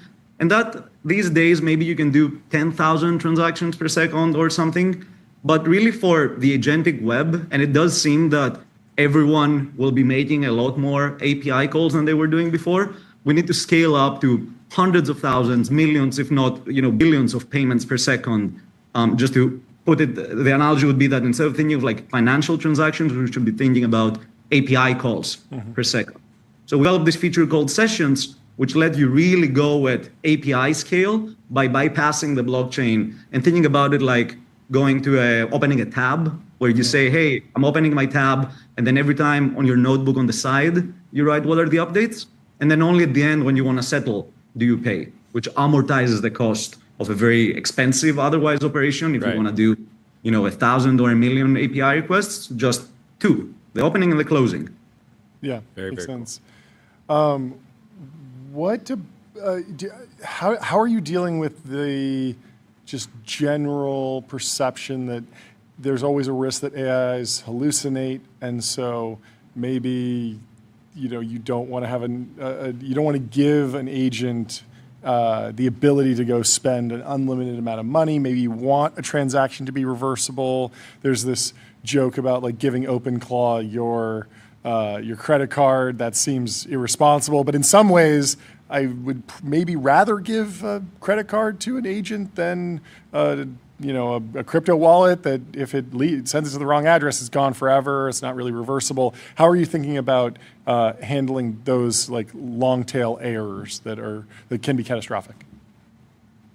That's an awesome question, because I absolutely have in the past lost money using systems that others had built, where you just give your agent money and then the agent goes and spends it without realizing how much access it has. Yeah. We developed a feature called access keys, which basically is your standard card permissions. Sure. It's a bit more programmable, but you should think of it as limits, spend limits. Sure. And you can program that. So whenever you open a Tempo session, you can just authorize the agent and say, you can only spend up to $10. Or you can tell it, hey, you can only spend up to $10 an hour or $1 a second. So it lets you have any kind of granularity on the assets that you're accessing, the functions that you can call or the API calls you can make, and also on the frequency that these budgets can be applied. Yeah. How do you think about getting the long tail of publishers onto some sort of agentic payment rail? Because hopefully they're already on Stripe. Otherwise, they've been living under a data center. Yes, I'm just thinking about like the actual. That's to me. That's like why when I saw the launch and heard about the project previously, I was like, okay, Stripe already has a long tail of merchants. If they can easily enable MPP, then you're kind of able to kind of bootstrap a network. Yeah, I'm just thinking like if you have a blog and you put AdWords on it, you got a stream of payments from Google. Whenever you would show a page, they'd show an ad, they'd auction that ad, they would send you maybe 50% of what they made on that ad, and that would be paid monthly. And they were able to onboard sort of the long tail. It feels like the opportunity here is like this many-to-many relationship, but I'm wondering about like, is that onboarding going to happen on Tempo directly? Is that going to be decentralized, or would we expect the big labs like OpenAI, Anthropic to say, okay, now we have opt-in for anyone who wants to get paid when one of our LLMs, one of our agents hits your website, and we will use Tempo as the payment rail? So there's a few questions here. So I think what you just said is true and will happen. It's already happening, right? So Anthropic or OpenAI or both already have a service where you plug in only to OpenAI, and then you can just have a billing relationship with all of the integrated partners that they have. Sure. So that will happen for sure. On the Tempo side, the machine payments protocol, MPP, which is what we launched this morning, it is co-built with Stripe. We co-authored it, and it's payments method agnostic. So every merchant that is on Stripe, and if you go to the Stripe docs, MPP is already there, and it's already an option you can enable. Every merchant could turn that on, and their API and their website could become MPP enabled, which would cover a part of that tail, if not, that part that you just said. Sure. So is this a bet on model commoditization and local compute? Because if there's consolidation and the vast majority of LLM traffic is coming from like a single lab or 2 labs or 3 labs. Yeah, winner take most. Like the Wall Street Journal does get scraped by OpenAI, but they have a deal between OpenAI, the corporation, and News Corp, the corporation, and they sat down in a boardroom and they said, hey, this is the value, like send me the check and pay, via invoice. And it's a very different relationship. But for these long tail, the long tail with Google can pay a ton of small bloggers who set up their own websites on whatever. They can go to their own blog. But is this maybe a solution to, like, if models commoditize and you're seeing LLM traffic come from all different sources, then you need your agent to go and make the payment? I think for the publisher use case, I think that totally could be the case. Okay. The thing that we're the most excited about is the machine payments world and developers. Right now, there's just a tailwind right now where with AI, more and more people are building things. Everybody wants to make paid APIs, or everybody wants to monetize their knowledge base, their API. And these are just not things that, it just means that the tail is just going to be so long that it's not something that I expect will be realistically captured by the labs in that way. Just because any random dev can spin up an API that could be very, very, very valuable. And I think that the lowest friction way to access and monetize that API will be via MPP on Tempo. Yeah, I think that makes a ton of sense. I've run into this issue where I've gone to a particular LLM and said, I want you to take this video, convert it to an MP3, then transcribe it, then transform that, and it can do. And it's like, oh, I need a tool for that. Like, why don't you download the file? And you're it literally told me, like, open up QuickTime and turn it into an MP3. I was like, no, I want you to do that. And if you Google it, like, MP4 or M4A to transcript, like, there's a tool out there that does it. I don't know if it has an API. It probably should. There probably is an API out there for a lot of these things. It might have malware in it. Yeah. A lot of them are like websites that have a million ads and stuff. It's way better if it just came back to me and was like, hey, that's going to be 15 cents and I've already approved that. Or, hey, it's going to be $50 to do what you want because you asked me to go generate a whole bunch of AI video and crazy stuff. And, that was a big request. Is this in budget? And I can be like, yeah, absolutely. Absolutely. And this is right now supported. There's the MPP services registry where if you literally go tell your agent, hey, build me an image, convert this to whatever you want. There are APIs already integrated, which let you do all of these things without ever leaving your agent, without getting every this like API, install your own API tool thing. Totally. Explain, if I'm a developer and I'm using something like Codex and I want to effectively enable the agent to buy different services with MPP, what is the recommended process for actually giving it funds, everything on that side? So this is the use case that we've been optimizing for. It is the exact use case because we're developers and we actually dogfood this experience every day. The process is extremely simple. You tell it, install the Tempo skill. The Tempo skill is available on Tempo website. You just paste the link in your agent. And then once you tell it to install the Tempo skill bootstraps the whole process and says, install the Tempo command line interface from your codex, and then onboard the user. The user's browser opens, the user face IDs, and then, or touch IDs if you're on your MacBook. And then the user just gets onboarded via Apple Pay, if they have Apple Pay, if they have an Apple Card, or via another crypto if they have stable coins, or right now we provide some referral codes to make onboarding easier for people. Very cool. And then you're logged in and you can go crazy. And then you could ask the agent, add more funds, I need to add more funds. Absolutely. Yeah. Absolutely.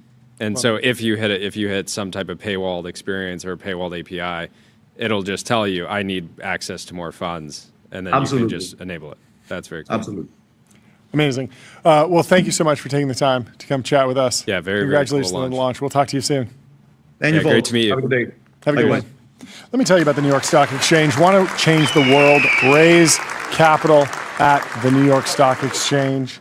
And let me also tell you about Gusto, the unified platform for payroll, benefits, and HR built to evolve with modern, small, and medium-sized businesses. And without further ado, we have Matt Wong from Paradigm in the TVP and Ultra Room.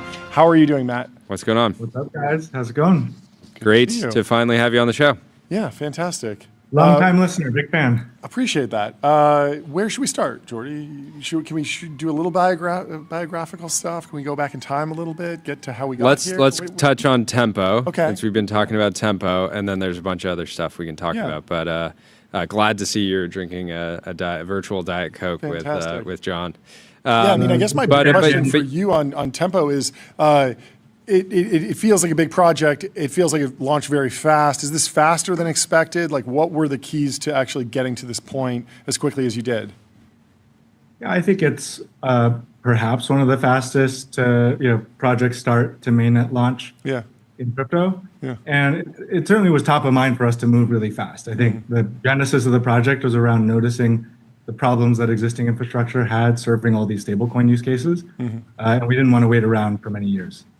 But certainly you would have seen the opportunity before August of last year, right? Like, it's not like you weren't thinking about AI or stablecoins or anything. So was that like somewhat of an intentional strategy of like, hey, we need to build a really strong thesis of how this market is going to evolve, and we shouldn't just like rush in, launch something, and then go through kind of wandering in the wilderness to then get to the point where you could launch something to mainnet? You're ascribing a lot of foresight. Candidly, I mean, obviously we've been paying attention and investing and building in the crypto space for a long time. Candidly, it was kind of two sides coming together. On the paradigm side, we were noticing the slowness of existing infrastructure. And then on the Stripe side, they've been doing a bunch of great work in stablecoins, and we're themselves experiencing a lot of the infrastructure challenges that existing chains had. So we had a conversation in April about maybe we should actually get together to build something. And then a week later, the entity was formed. Are there any other big distribution nodes that need to fall into place besides having the network up and running and then the partnership with Stripe? Because it feels like that solves everything, but I'm curious to know, like, what are the other next steps in the rollout broadly? Yeah, I think there's probably two layers to think about, right? There's Tempo, the chain, which all the crypto infrastructure and exchange infrastructure needs to support, and we have a bunch of great infrastructure partners there. Then I think there's just the broader trend of stablecoins. Like, if you think about payments, I like to think about it as like 1,000 or 10,000 different markets. It's not a single market. There's what country does it originate from? Where does it go? The size of payment, whether it's a business, consumer, et cetera. And so some of those are much better served by existing infrastructure, and some of it's much worse served. And so stablecoins are actually particularly good at certain segments of that kind of big matrix. And that's where it's being adopted first, cross-border remittances, payouts. And so part of the goal around Tempo is to kind of promote stablecoins more broadly, not just offer another chain. How predictable has stablecoin adoption been to date? Like, if you go back 5 years ago, were you pretty confident that you'd see it more in emerging markets, and then it would go, eventually to business use cases for businesses that were operating internationally, and then obviously a trading use case, which has been dominant since the beginning? Yeah, stablecoins have been around for 10 years, mostly dominated by trading. And I think the emerging market use case is definitely expected. I mean, the monetary rails and monetary units are much worse there. I will say we were probably surprised the last 18 months by how much it's taken off. I think even the most bullish people inside of crypto, maybe some predicted it, but all of us have been surprised by how much stablecoins are being used outside of crypto. And that's really the bullishness that drove us to get excited about launching something like Tempo. And is the big driver? I mean, I've heard about the Scale AI use case. I think SpaceX has mentioned a use case for stablecoins. There's a lot of cross-border Deal is invested heavily. Is that the current narrative, or are there other little offshoots popping up around adoption? There are probably three big buckets. The first is the cross-border. Okay. And so that's where you have Deal, which serve so many different countries, and Shopify is thinking about similar things, and And then you have the instant nature of stablecoins. Mm-hmm. So, I mean, when you think about it, it's kind of crazy that the financial system shuts off during nights and weekends. Like the internet is on 24/7. The financial system is off more than it's on. Yeah. And so I think stablecoin potential is just to bring that into the 21st century where it's on all the time. Mm-hmm. And the US dollar has insane network effects, obvious product market fit, and then you're taking a product that works, that's pretty great, and then it has some of its issues, but and then you just like wrap it in something that unlocks all this additional airtime. And there is a trend in the 70s and 80s called Eurodollars, which is sort of the offline TradFi equivalent of this, of dollar deposits outside the US. And that also started kind of illegal and frowned upon, pretty small, and has now grown to north of 10 trillion in offshore deposits and fully legitimized by the US system. And I think stablecoins are probably on that track as well. But back to your question, like the instant payouts, instant payments, I think is underrated too. It's not a cost advantage. It's more getting the money immediately and being able to spend it immediately. And if you think about a lot of these labor marketplaces, that's something that the supply side of those labor marketplaces really values. How do you think the shape of the kind of issuer market evolves? Do you think it's, right now it seems to be like a winner take most market, but certainly a number of companies are kind of promoting this idea of like there should be millions of different stable coins. What's your view? So I think there's the how many stable coins will there be that are generally have some usage, and like what will the distribution of volume and deposits look like? Yeah. And I think the distribution is going to be very top heavy just because network effects around a single unit of account and how liquidity works in DeFi and exchanges. On the other hand, I think a lot of enterprises that we're talking to own the interface that people are going to be using these stablecoins through. And you can think of them in that context, maybe a little more like stored balances or gift cards, where like Starbucks has a massive gift card program. And it's essentially bank-like, if you think about it in some ways. And so I think a lot of those types of financial services that are kind of hiding inside these consumer businesses will end up considering launching their own stable. Yeah, that makes sense. How are you feeling about the regulatory environment? It felt like 2025 was a great year for just getting clarity around where crypto was going from a regulatory perspective. Has that trend continued in your mind? Are you happy with where things are? Are you optimistic for new regulation or less regulation or any changes? Just what's your read on the regulatory environment right now? I'd say we're in the top 1% of universes that we could have hoped for. So things are going well. That's amazing. Like the Genius Act passed. That's been huge for stablecoin adoption. Obviously, stablecoins were growing even before that, but a lot of the enterprises we talked to, they weren't really comfortable participating in stablecoins until the regulatory clarity. The next stage, hopefully we get market structure, or the clarity bill passed as well. There's some kind of last details to work through between the banking industry and crypto. But I'm feeling optimistic that we can hopefully sort through that. Are you a believer in stable coins to the degree that you'd put your own fund capital in stable coins? Well, yeah. Tempo would not be the best place to hold stable coins if we weren't comfortable dogfooding. Yeah, but is there actually a future where stable coins wind up showing up in venture capital? Well, stable coins, I think, will be like as a cash instrument, I think for sure. Yeah. Yeah. Then you don't have to, I mean, you can do instant capital calls when you sign the term sheet at 9 p.m. at night. You don't have to wait till the next day. That actually pretty bullish. Take us back through some of the previous investment experience you've had. There was someone in the chat asking about your early Fund 1 investments, very heavy on Bitcoin and Ethereum. Can you tell that story of what that was like from a risk perspective, what actually played out there?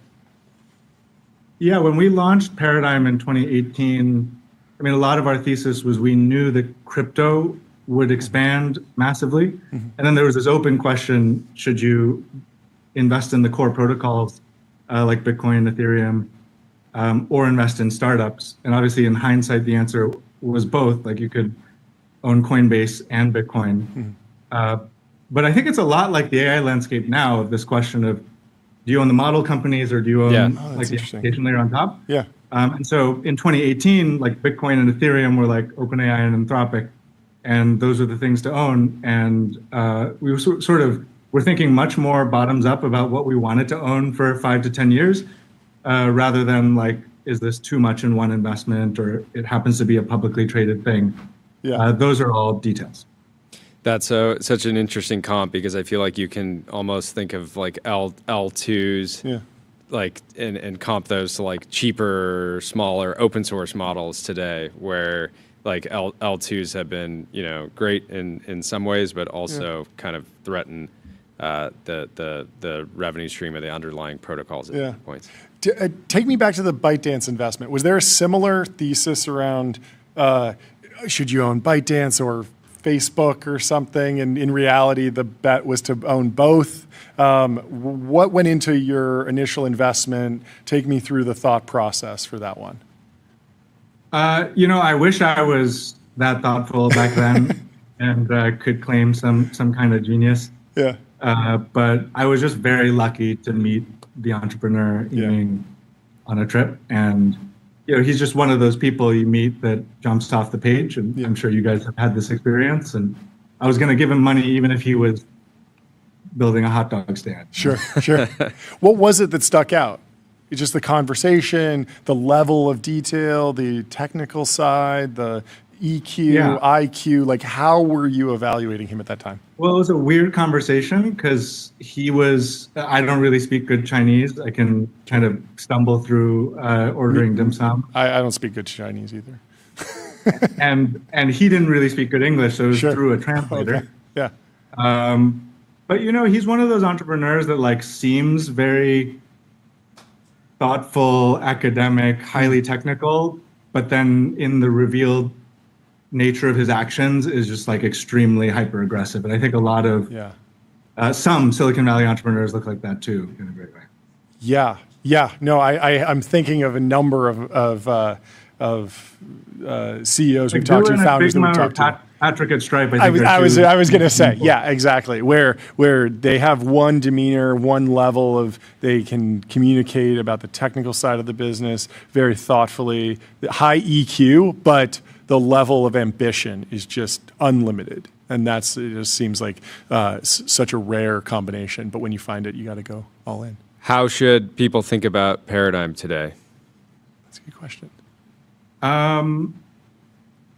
So, we've spent a lot of time in the crypto space, and increasingly as crypto goes mainstream, we're finding that distinction to be a little less meaningful. And there's a lot of interesting things happening in the world. So, it was entirely right to be entirely focused on crypto in 2018. And then as the technology diffuses, you realize like, hey, there's a lot of other businesses, and then you also have to follow your own personal interests. And I feel like if you're logging off and then thinking about biotech or AI at a certain point, like I think the best investors like follow their obsession. So yeah, and don't get me wrong, I think crypto is still one of the most interesting frontiers. It's finally winning. It's getting mainstream. It's getting integrated everywhere. But AI and many other areas are also super interesting. And I think a paradigm today is a lot of the team we've assembled. I mean, you just spoke to our CTO, and he found out like what a balance sheet was somewhat recently, and like is not a typical GP or investor at a fund, but everyone at the fund knows how to code and is in kind of some kind of CLI tool all day. And the team really embodies this hacker ethos that lives at the frontier, and we want to be spending time anywhere that is interesting at the frontier. Mm-hmm. Is this the best time in history to be that hacker archetype? I think so. It's like the joke that there's $1 billion stuck in your laptop. You just need to press the right keys to extract it out. And I think that's never been more true with the leverage of intelligence kind of on tap. Yeah, no, I completely agree. What a time to be alive. Well, thank you so much for taking the time to come chat with us. Yeah, great to finally have you on. Have a great rest of your day. Yeah, excited to watch the rollout. Yeah, we'll talk to you soon. Goodbye. Cheers. See you guys. Let me tell you about Gemini 3.1 Pro. With a more capable baseline, it's great for super complex tasks like visualizing difficult concepts, synthesizing data into a single view, or bringing creative projects to life. And let me also tell you about CrowdStrike. Your business is AI, their business is securing it. CrowdStrike secures AI and stops breaches. Jordy, what else is in the timeline? Trevor Milton is out raising money for a new company. Trevor Milton, of course, was convicted and then pardoned for defrauding investors in his truck company, Nikola. Now he's raising funds for a new jet that he claims will transform flying. And there's a quote in the journal here that we can pull out. He said from the journal, now Milton has joined an exclusive group of post-pardon business people seemingly anointed by Trump's favor. I hope they've got a group chat for the post-pardon mafia.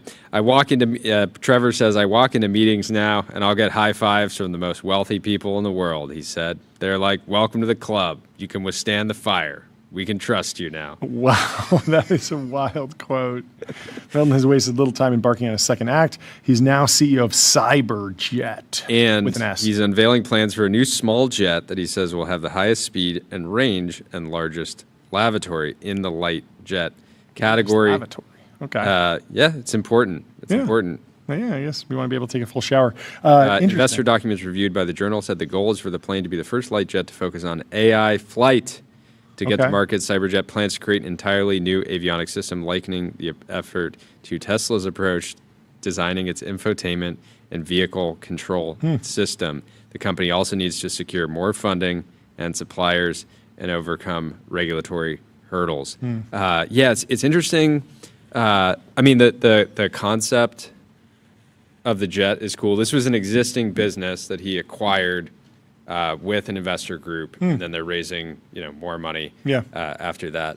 The kind of interesting thing is I feel like Trevor made a name for himself for being a great showman, but not exactly the most competent and sort of like engineering-led CEO, right? Like everyone stuck in their mind. You have the video of like the truck rolling down the hill. Yeah. And I don't want to buy a jet from that kind of archetype of CEO, right? You kind of want to buy a jet from like a hacker, like a hackathon guy who just like whips it up. A vibe coder. A vibe coder. No. You want to buy a jet from someone a company with decades of experience. Ideally. A company with decades and decades of experience. Millions of flight hours, because reliability is more important than anything when you're thousands of feet in the air. So we'll make Tyler demo it first. Yeah, I mean, I think step aboard. No. Yeah, and then the AI component is interesting. I mean, I think there's a number of light jets and even I think the Pilatus PC-12. I think the PC-12 has like a lot of the planes have the auto land functionality. Yeah. They still require pilots. Yeah. I'm sure Big Pilot will figure out a way to make sure that like legally. Well, you just get a normal jet with no autopilot, and then you put a Tesla Optimus in the front seat. Yeah, we got a pilot. Drives the plane. Grok, take the wheel. Take the wheel. Kalshi has a market here. Tesla Optimus released this year, 25.2% chance right now. Obviously, it's declining a little bit as the year goes on because every day that it's not released, there's a lower chance. It was up at where was it? It was up at like above 50% last April, but it's since declined. And the market resolves to yes if Tesla Optimus or another humanoid robot is on sale to the general public before December 31st. That feels tough because I have to imagine that what is on sale to the general public, like this, the demand's going to be so high. You would think that you would go with business consumers or someone that's at least, hey, why don't you come in and let's talk about your use case and let's see how we'll be pricing this, like because it's more. Let's talk about the security use case. Quick. Oh yeah, wait. Go for it. Oh, I was just going to tell everyone about Restream. One live stream, 30+ destinations. If you want a multi-stream, go to Restream.com. Sorry. We got to talk about the security use case. Tech companies are now using robot dogs costing up to $300,000 a piece to guard AI data centers. Remember I was saying, I just want to put a humanoid in my backyard, let them patrol around. I think it'll be a good deterrent. It's working for dogs. Let's pull up this video. Yeah. All right, that's freaky. It can open a door. This is the last thing you want to see when you're They're sort of mixing footage here, right? Because you wouldn't have a robot dog walking on 2 feet in a actual business. That's its attack mode. Yeah, it seems like it. Yeah, I guess that's just the news that the robot dogs are being deployed. Guarding some of those data centers? I don't know. Seems relevant. You're not impressed because you think you could take it. Yeah, totally. You kind of know you can take it. Yeah. Drop kick that thing, no problem. Still got it. Taylor Lorenz highlighting from this Vanity Fair profile, which we'll get into tomorrow. But in the profile, Dario Amodei never actually gave me an interview, stiffing me after months of planning. So I created a version of Dario Amodei using his own machine. I fed Claude several published interviews, including everything Amodei said at Davos, plus the contents of his 2 books of essays, and which I'm sure Claude already has access to. Yeah, you don't told need Claude to feed simulate those the interview using variations on real quotes and to make it like a scene from Raymond Chandler's The Big Sleep. It took Claude less than 3 minutes. You probably couldn't tell the difference, and maybe there isn't one. Okay, there was like some hot mic moment. Is that real? If everything, I still have to read through it. We got to properly read through this. I'm sure there's some interesting stuff. It does seem like there's a few interviews. I saw some quotes about like Trent saying that he doesn't wear sunscreen anymore, which I've been advocating for, getting on the Trent and D-Ball Anavar because AI will cure all the downsides. Potentially, it's sort of a twist on that. But at this point, now that I've seen the screenshot, I'm kind of wondering, like, okay, like what in here is real? Is it all going to be revealed at the end? It's a very long piece, but we'll give it a read and last see but not what's least, going we can briefly cover introspection gate. Mark Andreessen shared something from Marcus Aurelius Meditations. Stop talking about what the good man is like and just be one. And Rune says an entire book where the guy is introspecting. I think that's the joke, right? Yeah. Mark Andreessen's like. Yeah, I think seeing through. I think we got what Mark was saying, even though a lot of people have. He's leaned into the chaos and seems to just be having a good time. But he was basically saying just joking about it. Stop ruminating. Stop ruminating.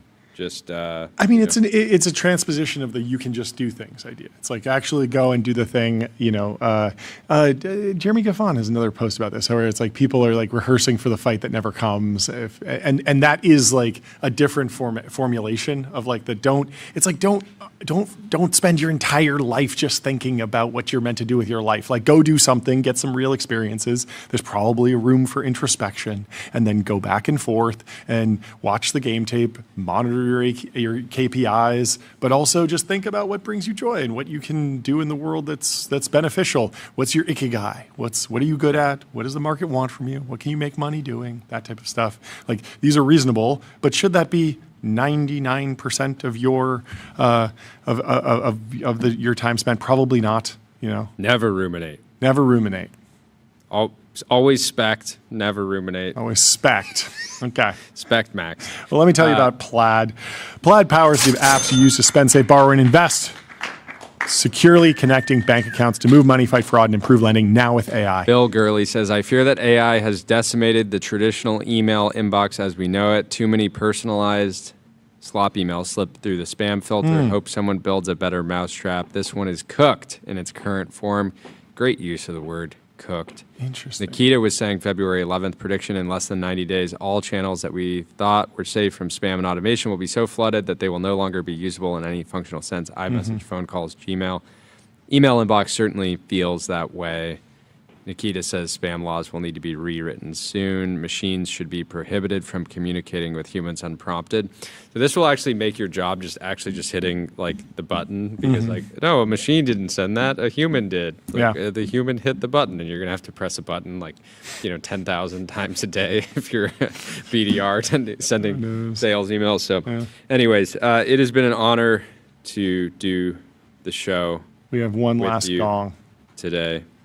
Kendra Barnett was just served her first OpenAI ad impression. It's amazing news. For the Wall Street Journal, the benchmark in business coverage since 1889. I can't imagine a better ad to get served. We love the Wall Street Journal here, and we love ads. So congratulations to Kendra for being served that first OpenAI ad impression. We hope you all have the best afternoon, evening of your entire life. And we look forward to being back with you tomorrow. We'll see you tomorrow. Goodbye. Flashbang.